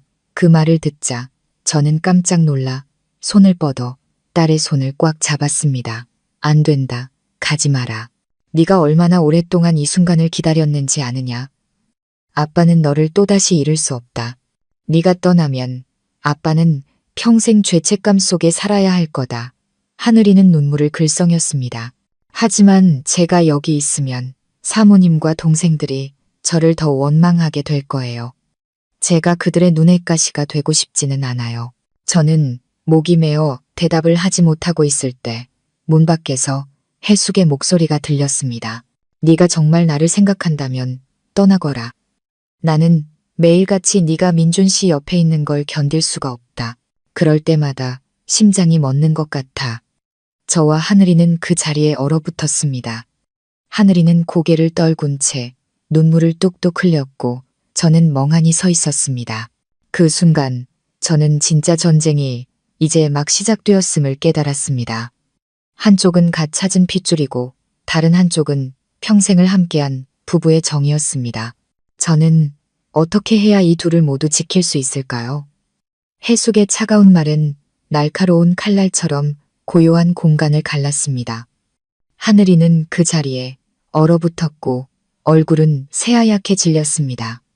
가녀린 두 손은 마디가 하얗게 드러날 정도로 꽉 쥐어져 있었습니다. 저는 딸아이가 가늘게 떨며 눈물을 흘리는 것을 보았습니다. 눈물은 뺨을 타고 길게 흘러내렸습니다. 사모님, 만약 제 존재가 사모님을 고통스럽게 한다면 제가 떠나겠습니다. 사모님 가정을 망가뜨리고 싶지 않아요. 하늘이의 목소리는 메어 있었고 한 글자 한 글자가 제 심장을 파고들었습니다. 저는 즉시 손을 뻗어 딸의 손목을 잡았습니다. 안 된다. 하늘아. 아빠는 네가 가는 걸 허락할 수 없다. 너는 이미 너무 많은 상처를 받았어. 이제야 진실을 알게 되었는데 네가 떠나면 내가 무슨 낯으로 아비 노릇을 하겠느냐. 해숙은 울음을 터뜨리며 흐느꼈습니다. 당신은 참 쉽게 말하네요. 그럼 나는요? 당신은 내가 매일같이 당신의 숨겨둔 딸을 눈앞에서 보게 만들고 당신이 그 아이를 애틋하게 여기며 딸로 인정하는 모습을 견디게 하고 있어요. 당신 내 고통을 알기나 해요? 저는 목이 메어 눈이 시큰거렸습니다. 여보, 나도 이해하오. 하지만 하늘이는 잘못이 없어. 그 아이는 그저 희생자일 뿐이요. 만약 원망하고 싶다면 차라리 나를 원망하시오. 내가 다 받겠소. 해숙은 고개를 저으며 눈물을 뚝뚝 흘렸습니다. 당신이 받으면 뭐가 해결되는데요? 나는 이 서러움을 참을 수가 없어요. 평생 당신을 믿고 살았는데 이제 모든 게 산산조각 났어요. 내가 무너져 내릴 것만 같아요. 하늘이는 와락 울음을 터뜨리며 해숙 앞에 무릎을 꿇었습니다. 사모님, 제발 용서해 주세요. 사모님의 행복에 끼어들 생각은 없었어요. 저는 그저 아비 없는 자식이라는 말을 듣지 않으려고 아빠를 찾고 싶었을 뿐이에요. 저를 미워하지 마세요. 그냥 제가 없었던 셈 쳐주세요. 그 광경을 보는 제 심장은 찢어질 듯 아팠습니다. 한쪽은 평생을 함께한 아내, 다른 한쪽은 갓 찾은 핏줄. 저는 두 사람 모두에게 죄인이 된 기분이었고 어떻게 해야 모두를 만족시킬 수 있을지 알 수 없었습니다. 그날 밤 하늘이가 떠난 후 저와 해숙은 아무 말도 하지 않았습니다. 아내는 병실의 작은 소파에 몸을 웅크리고 누워 등을 돌린 채 이따금씩 작게 흐느꼈습니다. 저는 아내의 갸냘픈 등을 보며 심장이 멎는 듯 했습니다. 수십 년간 함께 살면서 아내는 가족과 저를 위해 모든 것을 희생했는데 이제 너무나 큰 고통을 겪고 있었습니다. 다음 날 아침 준서가 찾아왔습니다. 들어서자마자 아들은 긴장된 분위기를 알아차렸습니다. 엄마를 보다가 저를 향해 잔뜩 화가 난 목소리로 말했습니다. 아빠, 제가 말씀드렸잖아요. 이 일은 엄마를 고통스럽게 할 뿐이라고요. 아빠가 계속 그 사람을 받아들이면 우리 엄마는 어떻게 견디시겠어요? 전 엄마가 이렇게 아파하는 걸 더는 못 보겠어요. 저는 한숨을 쉬었습니다. 준서야, 아빠는 하늘이를 부정할 수 없다. 그 아이는 내 딸이고 내 누나다. 네가 사랑할 수 없다 해도 그 아이에게 화를 내지는 말아다오. 준서는 으르렁거리는 목소리로 말했습니다. 전 엄마만 생각할 거예요. 그 여자가 아빠 딸일지는 몰라도 제 누나는 아니에요. 전 인정 못해요. 해숙이 급히 아들의 팔을 잡으며 고개를 저었습니다. 준서야, 너무 심한 말은 하지 마라. 엄마는 가족이 더 이상 시끄러워지는 걸 원치 않아. 하지만 저는 아내의 눈에 여전히 갈등과 고통이 남아있음을 똑똑히 보았습니다. 미나는 달랐습니다. 오후에 따라 이가 과일 바구니를 들고 찾아왔습니다. 제 옆에 앉아 슬픈 눈으로 말했죠. 아빠, 저는 엄마가 더 이상 우는 걸 보고 싶지 않아요. 하지만 하늘이 언니도 너무 불쌍해요. 언니가 너무 힘들어 보여요. 아빠, 제발 어떻게든 해결해서 우리 가족이 흩어지지 않게 해주세요. 딸의 말을 듣자 심장이 조여왔습니다. 아직 어린아이가 너무나 큰 걱정을 짊어지고 있었습니다. 저는 딸의 머리를 쓰다듬으며 목이 맨 소리로 말했습니다. 미나야, 아빠가 노력할게. 아빠는 누구도 잃고 싶지 않단다. 하지만 말은 쉬워도 행동은 어려웠습니다. 그날 오후 하늘이가 저를 복도로 불러내 떨리는 목소리로 말했습니다. 아빠, 저 전근 신청서 냈어요. 저 때문에 아빠 가족이 산산조각 나는 걸 원치 않아요. 여기서 멀리 떨어진 다른 병원으로 갈 수 있어요. 아빠만 건강하시면 전 괜찮아요. 저는 깜짝 놀라 심장이 깊은 구렁으로 떨어지는 것 같았습니다. 하늘아, 그렇게 하면 아빠를 버리는 거나 마찬가지다. 아빠가 널 얼마나 기다렸는지 모르느냐. 아빠는 너를 또다시 사라지게 할 수 없다. 하늘이는 입술을 깨물며 눈물을 흘렸습니다. 하지만 제가 여기 있으면 사모님은 더 고통스러워하시고 준서 오빠는 아빠를 더 미워하게 될 거예요. 제가 가족을 파탄내는 원인이 되고 싶지 않아요. 저는 딸의 어깨를 꽉 잡으며 목이 맨 소리로 말했습니다. 아빠가 방법을 찾을게. 아빠를 믿어라. 떠나지 마. 아빠는 더 이상 누구도 너를 미워하게 두지 않을 거다. 바로 그때 해숙이 나타나 조용히 모든 것을 듣고 있었습니다. 아내는 다가와서 떨리지만 단호한 목소리로 말했습니다. 당신이 정말 나를 생각한다면 저 아이를 보내요. 나는 매일같이 저 아이를 눈앞에서 보는 걸 견딜 수가 없어요. 너무 지쳤어요. 저는 아내를 돌아보며 눈물을 글썽였습니다. 여보, 제발 내게 시간을 줘. 하늘이는 죄가 없다는 걸 생각해줘. 더 이상 저 아이를 멀리 밀어내지 마오. 해숙은 대답 없이 얼굴을 파묻고 울었습니다. 그날 밤 저는 뜬 눈으로 밤을 새웠습니다. 하늘이가 떠나면 저는 또다시 딸을 잃게 될 것이고 하늘이를 붙잡으면 해숙은 고통스러워할 것입니다. 저는 출구 없는 소용돌이에 갇혔습니다. 다음 날 아침 예상치 못한 일이 벌어졌습니다. 누군가 제게 두툼한 봉투를 보냈습니다. 겉에는 이름이 없었죠. 봉투를 열어본 저는 그 자리에 얼어붙었습니다. 안에는 저와 하늘이가 병실에 나란히 앉아있는 사진들이 들어있었습니다. 다정한 순간들이었지만 누군가 몰래 찍어서 인화한 것이었습니다. 사진과 함께 삐뚤빼뚤한 글씨가 적혀 있었습니다. 이 일이 조만간 드러날 텐데 평생 숨길 셈인가. 손이 떨리고 심장이 마구 뛰었습니다. 누가 이런 짓을 한 걸까? 누가 나와 내 가족을 벼랑 끝으로 몰고 가려는 걸까? 저는 고개를 들었고 눈에는 불안감이 가득했습니다. 폭풍은 멈춘 것이 아니라 이제 막 시작된 것 같았습니다. 저는 침대 위에 꼼짝 않고 앉아 책상 위에 흩어진 사진들을 멍하니 바라봤습니다. 머리맡 스탠드의 희미한 불빛이 사진들을 비추자 그 모습은 더욱 섬뜩하게 느껴졌습니다. 사진 속에서 저와 하늘이는 다정하게 앉아 있었습니다. 하지만 진실을 모르는 사람이 본다면 추하고 부도덕한 관계로 오해하기 십상이었습니다. 각 사진 아래에는 누가 썼는지 모를 삐뚤빼뚤한 글씨가 적혀 있었습니다. 영원히 숨길 수 있을 것 같나? 곧 병원 전체, 당신 가족 모두가 알게 될 거다. 심장이 터질 듯이 뛰었고 떨리는 손으로 사진을 쥐자 식은땀이 흘렀습니다. 분명 누군가가 저와 하늘이를 음해하기 위해 의도적으로 감시하고 있었습니다. 하지만 누가, 왜, 해숙이 막 들어오다가 넋이 나간 저를 보고 미간을 찌푸렸습니다. 여보, 왜 그래요? 안색이 너무 안 좋아요.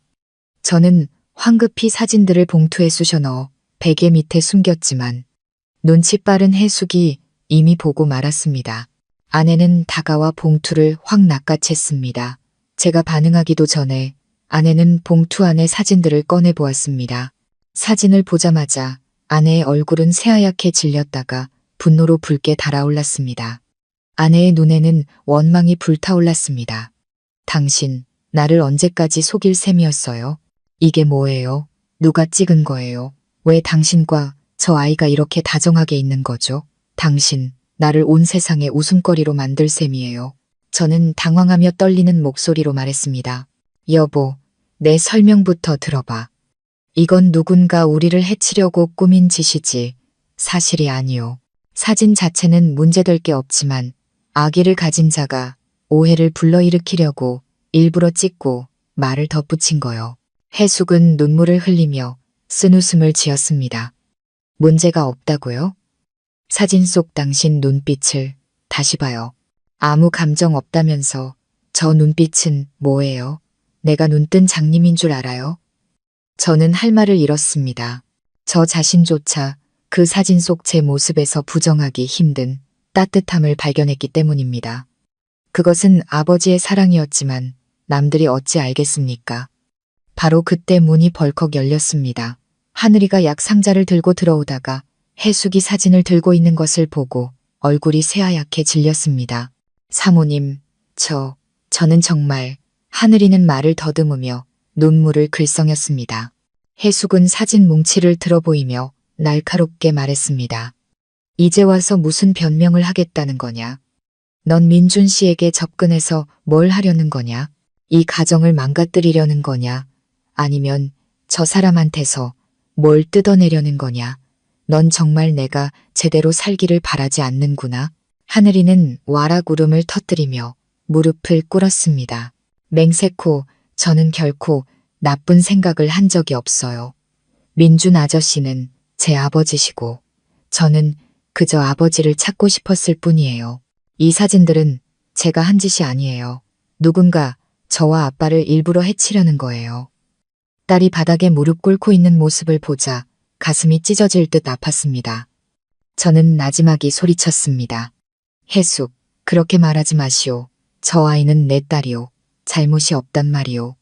해숙은 저를 돌아보며 불타는 눈으로 말했습니다. 당신은 아직도 저 아이 편을 드는군요. 그럼 당신과 나는 대체 무슨 사이예요? 선택해요. 나와 아이들이에요. 아니면 그 질문은 벼락처럼 제 귀에 꽂혔습니다. 저는 얼어붙어 입만 벙긋거릴 뿐 아무 말도 할 수 없었습니다. 하늘이는 흐느끼며 일어나 밖으로 뛰쳐나갔습니다. 다급한 발소리가 복도 전체에 울려 퍼졌습니다. 저도 따라가고 싶었지만 약해진 다리는 움직여주지 않았습니다. 해숙은 의자에 주저앉아 두 손에 얼굴을 묻고 아이처럼 흐느꼈습니다. 그날 밤 저는 스트레스로 거의 정신을 잃을 뻔했습니다. 머릿속은 온통 뒤죽박죽이었습니다. 하늘이가 안쓰럽고 해숙이 가여웠으며 함정을 파놓은 정체 모를 누군가에게 분노가 치밀었습니다. 진실을 밝히지 않으면 우리 가족이 무너질 것을 알았습니다.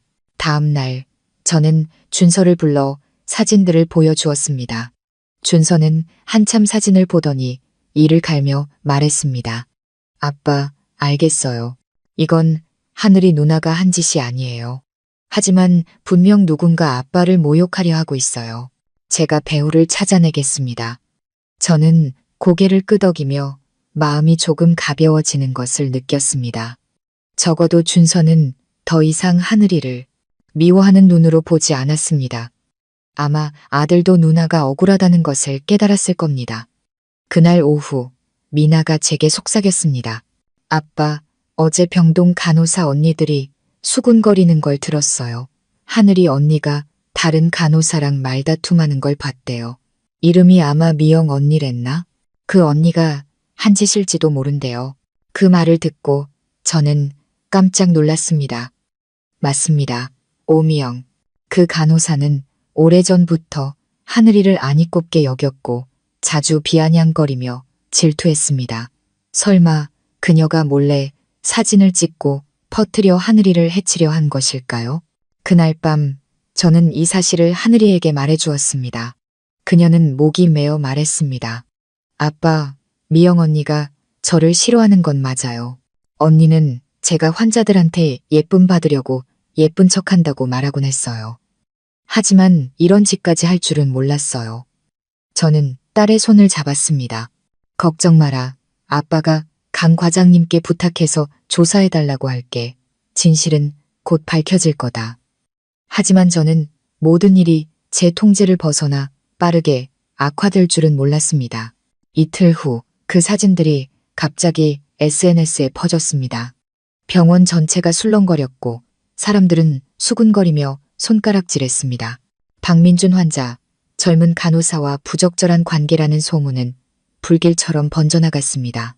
해숙이 지인에게서 온 메시지를 읽고는 거의 쓰러질 뻔했습니다. 준서는 분노하며 책상을 내리쳤습니다. 아빠, 걱정 마세요. 제가 이 짓을 한 놈을 찾아낼게요. 하지만 이제 아빠의 명예는 더럽혀졌고 우리 가족 모두가 손가락질받게 될 거예요. 미나는 엄마를 끌어안고 흐느꼈습니다. 엄마, 울지 마세요. 전 아빠가 잘못한 게 없다고 믿어요.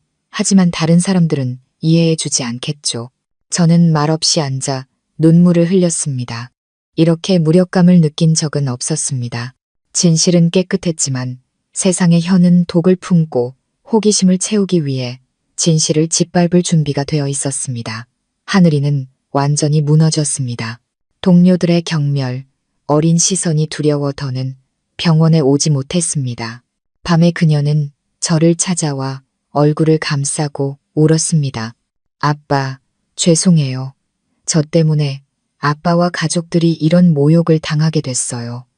제가 아주 멀리 떠나서 더 이상 아무도 저 때문에 고통받지 않게 할게요. 저는 다급히 떨리는 딸을 끌어안았습니다. 안 된다. 네가 가면 아빠는 죽는다. 넌 잘못이 없어. 우리를 해친 그놈이 벌을 받아야지. 너는 여기 남아서 아빠와 함께 맞서야 한다. 도망치는 건 아무것도 해결해주지 않아. 하늘이는 흐느꼈지만 눈에는 희망의 빛이 스쳤습니다. 저는 딸을 붙잡으려면 모든 것을 밝혀야 한다는 것을 알았습니다. 어떤 대가를 치르더라도 배우를 찾아낼 것입니다. 제 마음속에 강한 결심이 솟아올랐습니다. 이번에는 제 명예뿐만 아니라 제 딸의 미래도 지켜야 했습니다. 소문은 불길처럼 번져 며칠 만에 병원 전체가 술렁거렸습니다.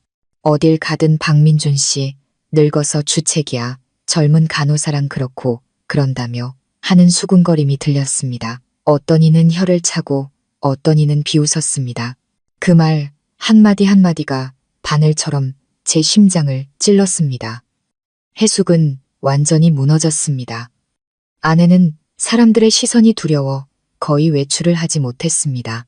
준서는 분노에 차 여러 번 병원장실에 쳐들어가려 했지만 제가 말렸습니다.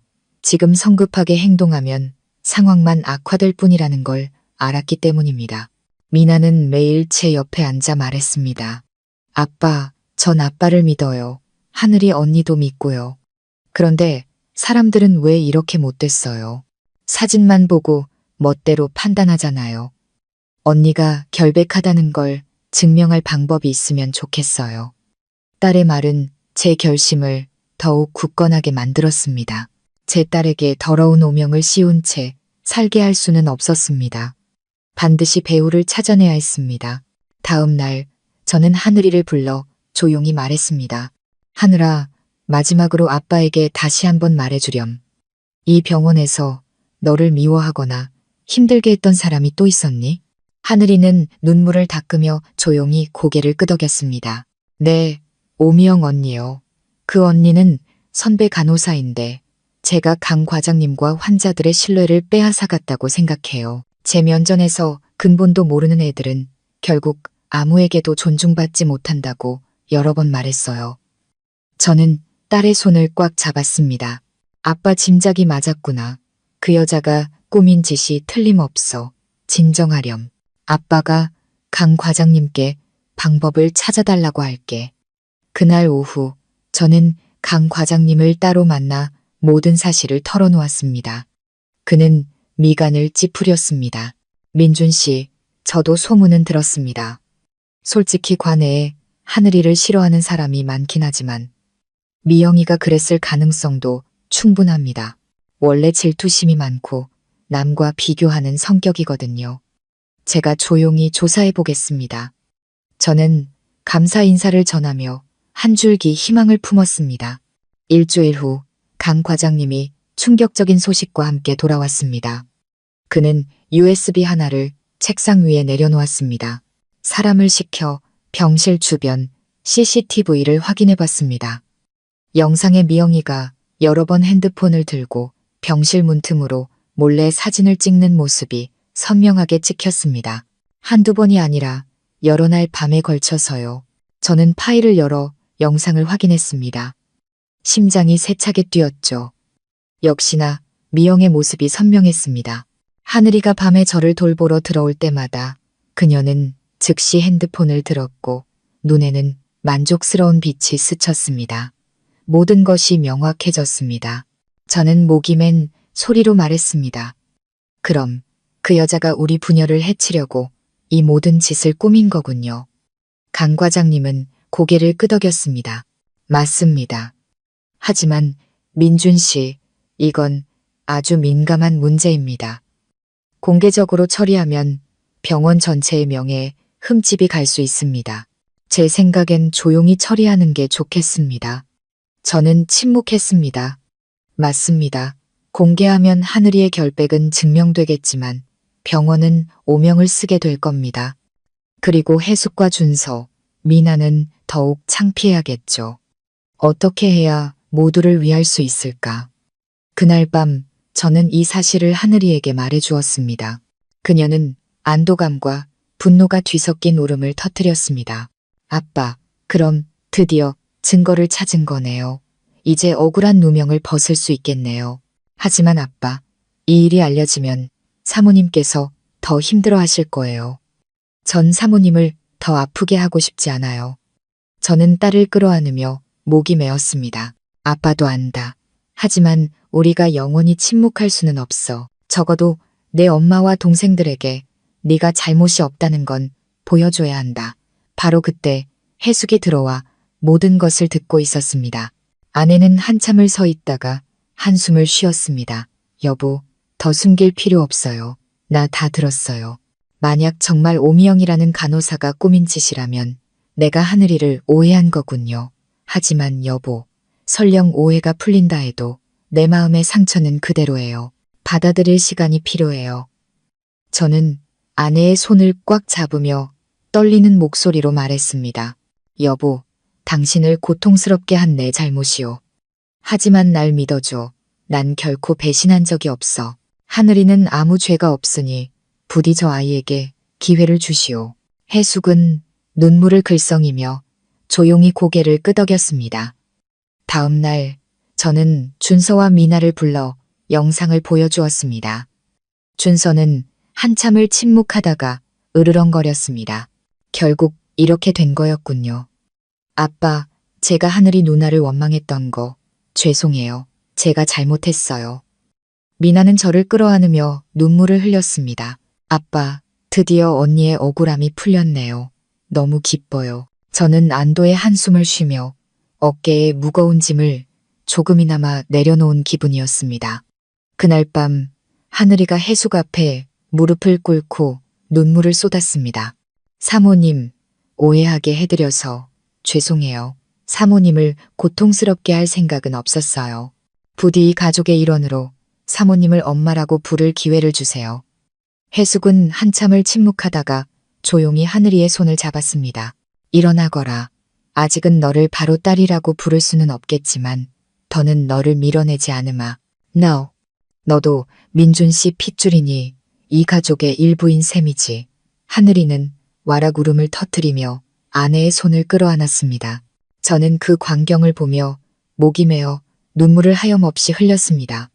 하지만 모두가 폭풍이 지나갔다고 생각했을 때 또 다른 일이 벌어졌습니다.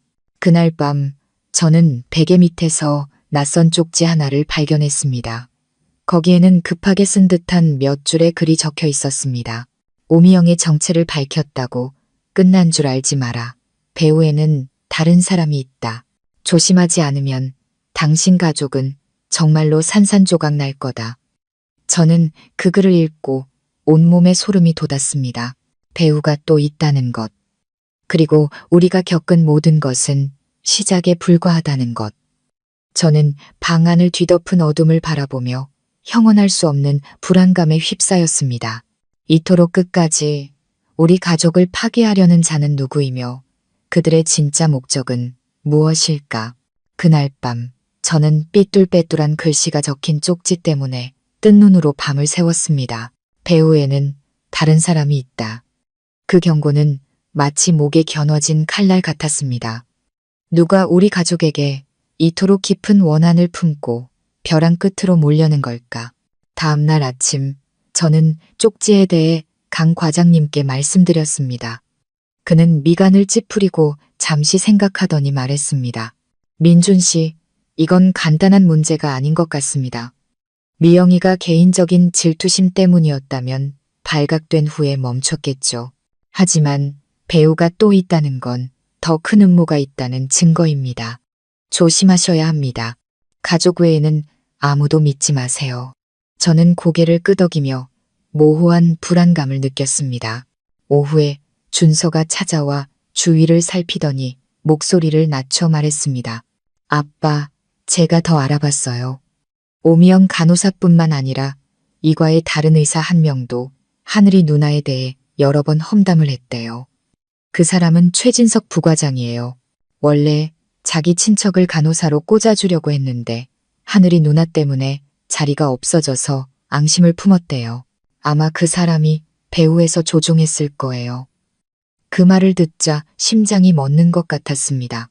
병원 내 권력자가 연루되었다면 상황은 제가 상상했던 것보다 훨씬 더 복잡해질 것이었습니다. 그날 밤 하늘이가 저를 돌보러 왔습니다. 자리에 앉자마자 그녀는 울음을 터뜨렸습니다.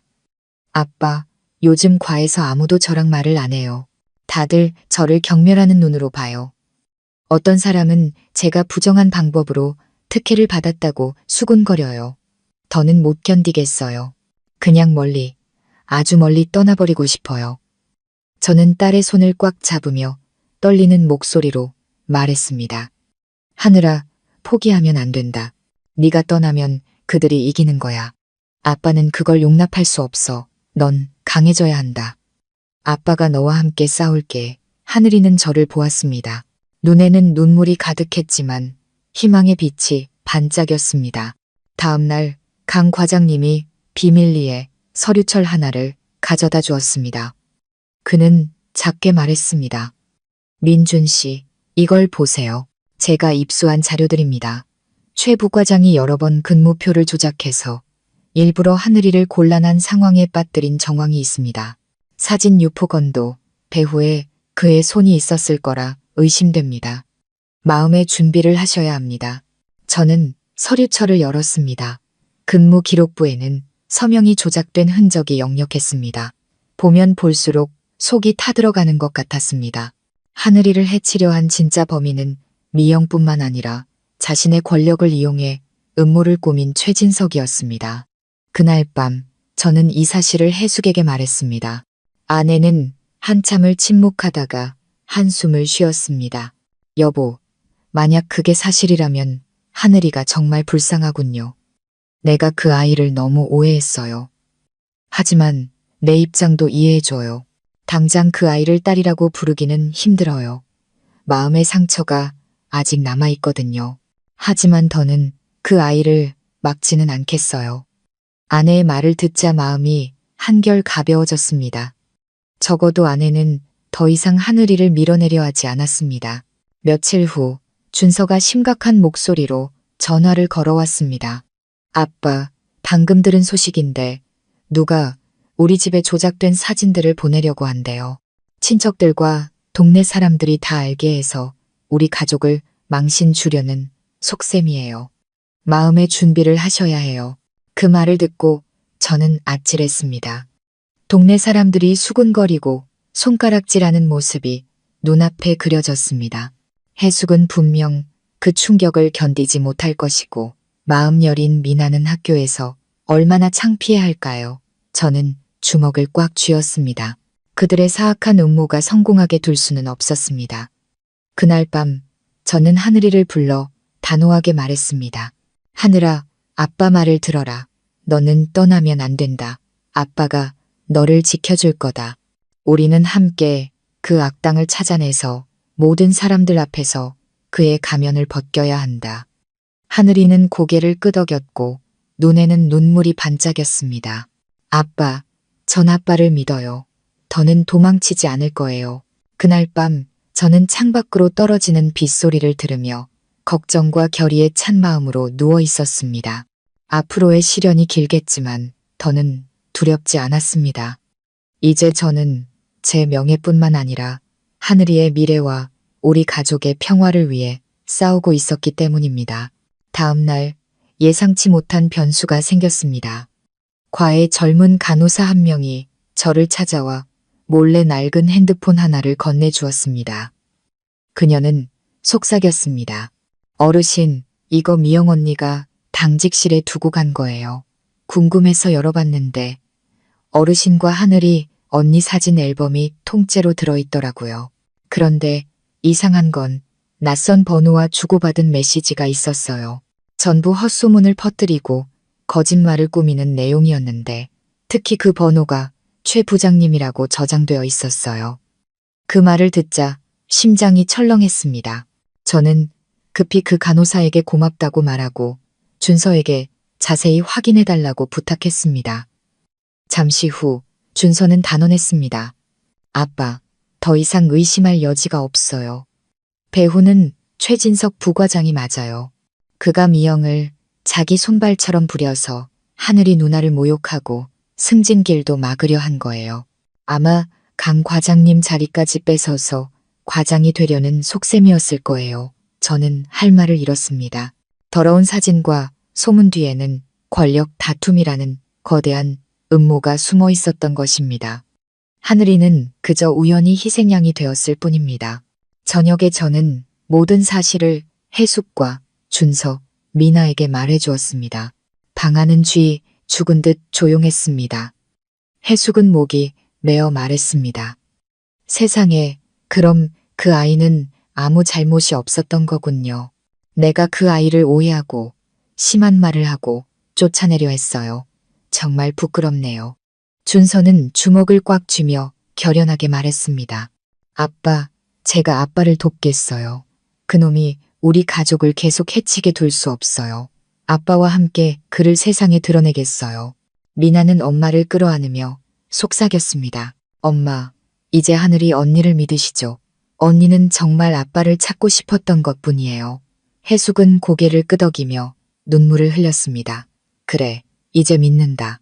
불쌍한 것, 평생 고생만 하다가 이제 와서 이런 모함까지 당하고 엄마가 더는 그 아이를 떠나게 하지 않을게. 그 말을 듣고 저는 눈물을 흘렸습니다.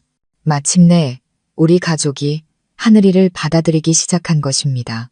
하지만 동시에 가장 큰 싸움이 아직 남아있다는 것을 알았습니다. 배우의 음모를 폭로하고 가족의 명예를 되찾아야 했습니다. 저는 준서의 굳건한 눈빛과 미나의 희망 가득한 눈빛을 보았습니다. 이제 저는 더 이상 혼자가 아니었습니다. 우리 가족은 함께 폭풍에 맞설 준비가 되어 있었습니다. 배우가 최진석 부과장이라는 것을 안 후 저는 마치 가시방석에 앉은 기분이었습니다. 하늘이는 동료들의 외면으로 힘들어했고 해숙은 딸을 오해했던 죄책감에 시달렸습니다. 준서는 진실을 밝히려는 의지에 불탔고 미나는 그저 가족의 평화를 바랐습니다. 저는 각자의 얼굴을 보며 안타까움과 걱정이 뒤섞였습니다. 어느 날 오후 준서가 의자를 끌어와 제 옆에 바싹 앉아 단호하게 말했습니다. 아빠, 미영의 핸드폰 메시지를 자세히 봤어요. 최진석이 그녀에게 사진을 찍고 헛소문을 퍼뜨리라고 지시한 게 명백해요. 반드시 세상에 알려야 해요. 그런 인간이 우리 가족의 명예를 짓밟게 둘 수는 없어요. 저는 깊이 생각하다 고개를 끄덕였습니다. 그래, 하지만 신중하게 해야 한다. 섣불리 움직이면 발뺌할 거야. 더 확실한 증거가 필요하다. 준서는 미간을 찌푸렸습니다. 아빠, 걱정 마세요. 제가 계속 지켜볼게요. 제 손으로 직접 그놈의 가면을 벗기고 싶어요. 해숙은 듣고 있다가 조용히 한숨을 쉬었습니다. 당신들은 싸울 걱정만 하지만 나는 더 이상 구설에 오를까봐 두려워요. 하지만 진실이 명확하다면 나도 하늘이의 억울함을 풀어주고 싶어요. 아내의 말을 듣자 마음이 조금 가벼워졌습니다. 아내는 이제 하늘이를 그 아이가 아닌 하늘이라고 불렀습니다. 그것만으로도 아내가 마음을 열고 있음을 알 수 있었습니다. 다음 날 준서가 소식을 전해왔습니다. 아빠, 친구들한테 알아봤어요. 최진석이 병원 기금을 횡령한 혐의가 있대요. 어떤 사람은 그가 과장 자리를 차지하려고 강 과장님의 평판을 떨어뜨리려 했고 하늘이 누나를 해친 것도 그 계획의 일부라고 하더라고요. 그 말을 듣고 저는 얼어붙었습니다. 모든 것 뒤에는 개인적인 야망이 있었고 하늘이는 그 더러운 게임의 희생양이 되었던 것입니다. 그날 밤 저는 하늘이를 불러 모든 것을 설명해 주었습니다. 그녀는 말없이 앉아 눈물만 흘렸습니다. 아빠, 전 그저 작은 간호사일 뿐인데 누구와도 다툰 적이 없어요. 왜 저를 이렇게 짓밟으려 할까요? 하지만 이제 두렵지 않아요. 제게는 아빠와 가족이 있으니까요. 저는 꿋꿋이 버틸 거예요. 저는 딸을 끌어안았습니다. 마음이 아프면서도 자랑스러웠습니다. 제 딸은 수년간의 모욕 속에서도 맑고 강인한 마음을 잃지 않았습니다. 어느 날 밤 막 잠이 들려는데 복도에서 이상한 소리가 들렸습니다. 귀를 기울이자 심장이 세차게 뛰었습니다. 갑자기 병실 문이 살짝 열리더니 어떤 그림자가 빠르게 지나가 사라졌습니다. 저는 벌떡 일어나 앉았습니다. 의심스러웠죠. 다음날 이 일을 준서에게 말하자 아들은 미간을 찌푸렸습니다. 최진석의 끈아풀일 거예요. 아빠를 겁주려는 거죠. 조심하셔야 해요. 그 후로 저는 더욱 경계했습니다. 하늘이가 올 때마다 모든 것을 비밀로 하고 누구에게도 이용당하지 말라고 당부했습니다. 그리고 어느 날 사건은 정점에 달했습니다. 강 과장님이 저를 따로 불렀습니다. 그의 얼굴은 무거웠습니다. 민준 씨, 방금 익명의 고발장이 접수됐습니다. 당신과 하늘이가 부적절한 관계이며 병원의 명예를 심각하게 훼손했다는 내용입니다. 지금 긴급 이사회가 열리고 있습니다. 저는 그 자리에 얼어붙었습니다. 고발장은 분명 최진석의 소행이었습니다. 이대로라면 하늘이는 해고당하고 우리 가족의 명예는 산산조각 날 것입니다. 저는 강 과장님을 똑바로 쳐다보며 단호하게 말했습니다. 강 과장님, 이번 한 번만 도와주십시오. 진실을 증명할 기회를 주십시오. 제 손에 증거가 있습니다. 시간만 조금 더 주십시오. 강 과장님은 고개를 끄덕였습니다. 좋습니다. 저는 민준 씨를 믿습니다. 하지만 서두르셔야 합니다. 그러지 않으면 너무 늦을 겁니다. 바로 다음 날 준서가 비밀리에 녹음 파일을 하나 구해왔습니다. 그 안에는 미영과 다른 간호사의 대화가 담겨 있었습니다. 최 부장님이 거짓 증거를 덧부려야 하늘이가 꼼짝 못할 거래. 우리는 시키는 대로만 하면 나중에 부장님이 과장되면 우리 자리도 챙겨주실 거야. 그 녹음을 듣자 분노와 경멸이 동시에 치밀었습니다. 준서는 책상을 내리쳤습니다. 이걸로 충분해요, 아빠. 당장 세상에 알려야 해요. 저는 깊이 생각하다 고개를 끄덕였습니다. 그래. 하지만 적절한 시기를 골라야 한다. 이사회 앞에서 공개해야 우리가 판을 뒤집을 수 있다. 다음 날 회의가 진행되는 동안 저는 강 과장님께 부탁해 녹음 파일을 재생하고 미영의 핸드폰 메시지를 공개했습니다. 회의장은 쥐 죽은 듯 조용해졌다가 이내 술렁거렸습니다. 최진석의 얼굴은 새하얗게 질려 땀을 뻘뻘 흘렸습니다. 그는 부인했습니다. 이건 조작입니다. 저는 아무것도 모릅니다. 하지만 증거는 너무나 명백했습니다. 준서가 앞으로 나서서 또렷한 목소리로 말했습니다. 의사 선생님들, 저는 박민준 환자의 아들입니다. 여러분께서 보신 모든 것은 사실입니다. 제 가족은 한 야심가의 더러운 음모 때문에 오랫동안 모욕을 당해왔습니다. 하늘이가 일어서서 눈물을 글썽이며 말했습니다. 저는 누구와도 다툰 적이 없고 그저 제 일을 성실히 하고 싶었을 뿐입니다. 하지만 수년간 모욕과 멸시를 당했습니다. 오늘 드디어 진실이 밝혀졌습니다. 회의장의 공기는 무거웠습니다. 잠시 후 이사회가 선언했습니다. 최진석 부과장의 직위를 즉시 정지하고 조사에 착수하겠습니다. 오미영 간호사 또한 엄중한 징계를 받을 것입니다. 그리고 하늘이 간호사는 결백합니다. 이 일이 이토록 커지도록 방치한 점 박민준 씨 가족께 사과드립니다. 그 말을 듣고 저는 안도의 한숨을 내쉬며 눈물을 흘렸습니다. 옆에 앉은 해숙도 눈물을 글썽이며 제 손을 꽉 잡았습니다. 준서와 미나는 엄마를 끌어안았고 그들의 눈은 빛나고 있었습니다. 하늘이가 저와 해숙 앞에 무릎을 꿇고 목이 맨 소리로 말했습니다. 아빠, 엄마, 드디어 제 억울함이 풀렸어요. 저를 버리지 않아 주셔서 정말 감사합니다. 해숙은 하늘이를 끌어안으며 눈물을 쏟았습니다. 얘야, 엄마가 너를 너무 오해했구나. 이제부터 너는 내 딸이고 준서와 미나의 누나다. 엄마가 다시는 누구도 너를 함부로 대하게 두지 않을게. 그 순간 저는 가슴이 벅차오르는 것을 느꼈습니다. 수많은 폭풍이 지나가고 마침내 우리 가족은 다시 하나가 되었습니다. 하지만 마음 한편에는 여전히 걱정이 남았습니다. 최진석이 자신의 야망을 쉽게 포기할까? 그가 또 다른 음모를 꾸미고 있지는 않을까?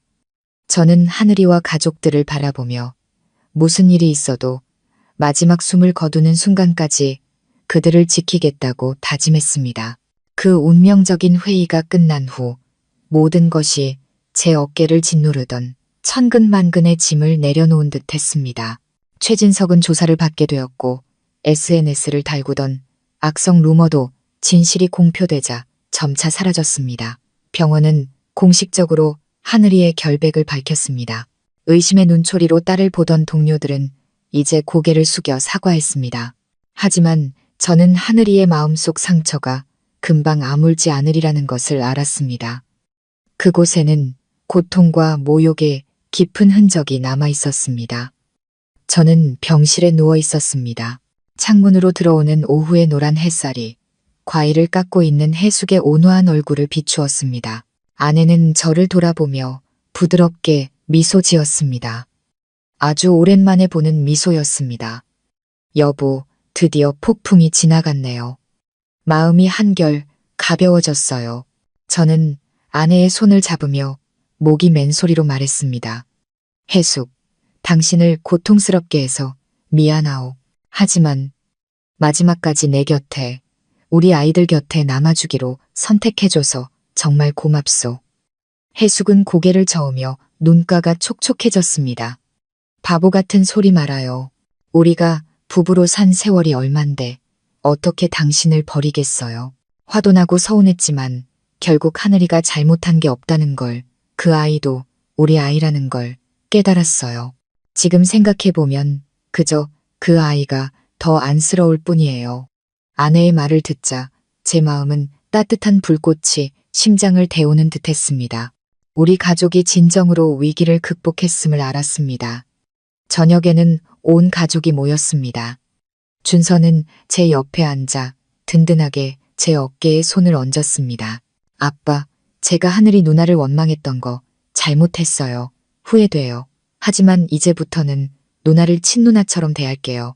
제가 누나와 우리 가족을 지킬게요. 하늘이는 준서를 돌아보며 눈물을 글썽였습니다. 아이는 떨리는 목소리로 말했습니다. 오빠, 고마워요. 저는 그저 가족이 기댈 곳이 필요했어요. 오빠가 그렇게 말해주니 정말 다시 태어난 기분이에요. 미나는 제잘거리며 하늘이를 끌어안았습니다. 이제 나도 언니 생겼다. 나 언니 있는 거 항상 바랐는데 너무 좋아. 앞으로는 내가 학교 얘기하는 거 잘 들어줘야 해. 방 안에는 웃음꽃이 피었고 그 웃음소리는 어둡던 지난 날들을 모두 씻어내는 듯 했습니다. 저는 그 모습을 보며 형언할 수 없는 행복감에 젖었습니다. 일주일 후 저는 퇴원 허가를 받았습니다. 집으로 돌아오는 날 하늘이가 제 손을 잡고 병원 정문을 나서는 걸음을 부축했습니다. 해숙이 옆에서 함께 걸었고 준서와 미나가 짐을 들었습니다. 지나가는 사람들 중 몇몇은 우리를 알아보고 조용히 고개를 끄덕이며 인사했습니다.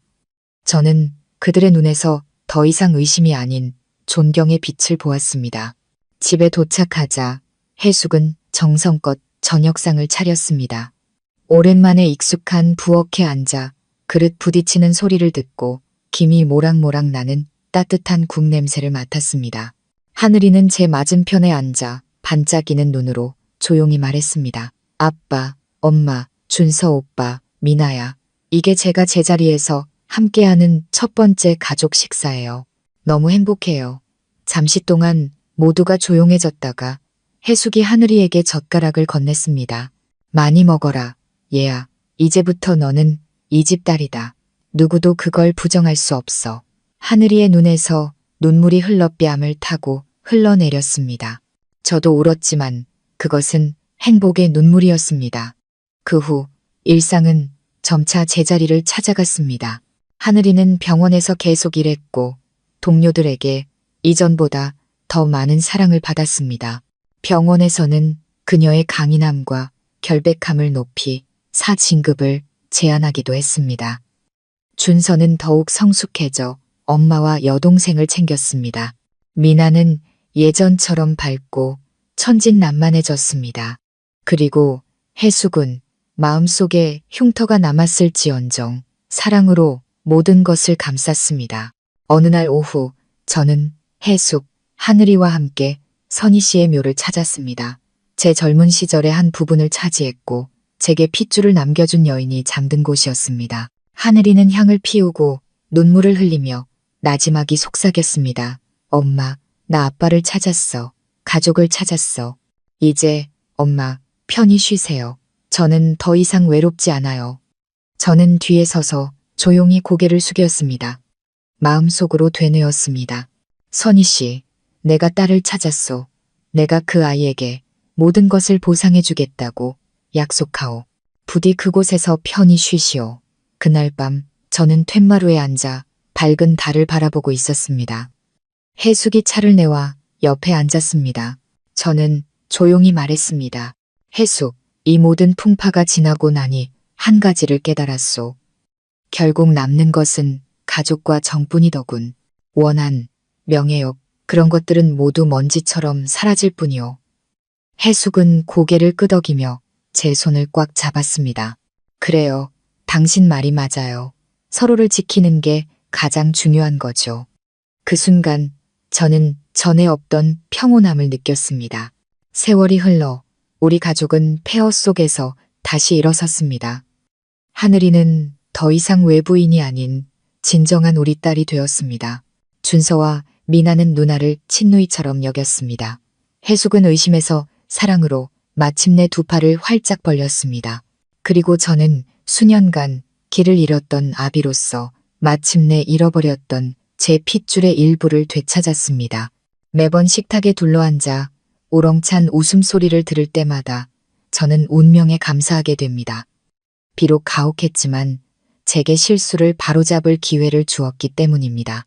저는 가족이란 신성한 안식처이며 누구나 돌아가고 싶어하는 마지막 항구라는 것을 깨달았습니다. 제 이야기, 하늘이의 이야기, 해숙과 준서, 미나의 이야기는 많은 이들의 눈물을 자아낼지 모르지만 한 가지 교훈을 남깁니다. 과거가 어떠했든 가족의 사랑은 모든 것을 치유할 힘이 있다는 것을요. 우리가 마음을 열고 용서할 때 사랑은 싹트고 부서진 마음들을 다시 하나로 묶어줍니다. 저는 밝은 달을 올려다보며 속삭였습니다. 마침내 나는 내 가족을 되찾았다. 시청자 여러분, 이렇게 박민준 씨 가족의 파란만장했던 이야기가 막을 내렸습니다. 수많은 오해와 고통, 그리고 쉴 새 없이 몰아치는 시련 속에서도 마침내 진실은 밝혀졌습니다. 죄 없는 사람은 누명을 벗었고 악한 자는 죄값을 치르게 되었죠. 무엇보다 중요한 것은 가족 간의 사랑, 부모와 자식 간의 정, 그리고 부부의 믿음이 모든 의심을 이겨내고 서로를 치유하며 평화를 되찾았다는 점입니다. 우리는 인생에서 때로 예기치 못한 폭풍이 닥쳐와 가정이 무너질 듯 위태로울 때가 있다는 것을 봅니다. 하지만 서로의 손을 굳게 잡고 함께 맞선다면 어떤 고난도 극복할 수 있습니다. 박민준 씨는 용감하게 진실을 인정했고 해숙 씨는 깊은 상처에도 불구하고 마음을 열어 용서했습니다. 준서와 미나는 원망을 넘어 수용과 사랑을 배웠습니다. 그리고 가여운 딸 하늘이는 마침내 진정한 보금자리를 찾았습니다. 이 이야기를 통해 우리는 귀중한 교훈을 얻습니다. 가족은 돌아갈 수 있는 유일한 곳이며 각자가 소중히 여겨야 할 평화의 안식처입니다. 가정 안에서 진실과 사랑이야말로 서로를 묶어주는 가장 튼튼한 끈입니다. 세상에 어떤 풍파가 몰아쳐도 서로가 곁에 있는 한 이겨내지 못할 시련은 없습니다. 그리고 무엇보다 용서는 모든 상처를 치유하는 가장 강력한 약입니다. 시청자 여러분, 누구나 살면서 오해를 받거나 심지어 세상의 손가락질을 받을 때가 있습니다. 하지만 꿋꿋하게 살아가며 정과 의리를 지킨다면 언젠가는 정당한 평가를 받게 될 것이라 믿으십시오. 중요한 것은 곁에 있는 사람을 소중히 여기고 잃어버린 후에야 후회하는 일이 없도록 하는 것입니다. 오늘 이야기가 여러분께 깊은 생각의 여지를 남겼다면 영상 아래의 댓글로 여러분의 감상을 남겨주세요. 혜숙 씨의 용서에 대해 어떻게 생각하시나요? 하늘이가 마침내 가족의 일원으로 인정받는 모습에 감동하셨나요? 함께 이야기하며 서로를 더 깊이 이해하는 시간을 가졌으면 합니다. 채널 구독과 알림 설정을 잊지 마시고 앞으로 저희가 들려드릴 감동적인 가족과 사람의 이야기도 놓치지 마세요. 여러분의 구독과 공유 하나하나가 저희에게는 인간미 넘치는 이야기를 계속해서 만들어 나갈 큰 힘이 됩니다.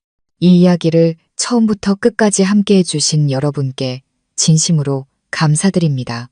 늘 건강하시고 평안하시길, 그리고 여러분의 가정이 항상 사랑으로 가득하기를 기원합니다. 가기를 기원합니다.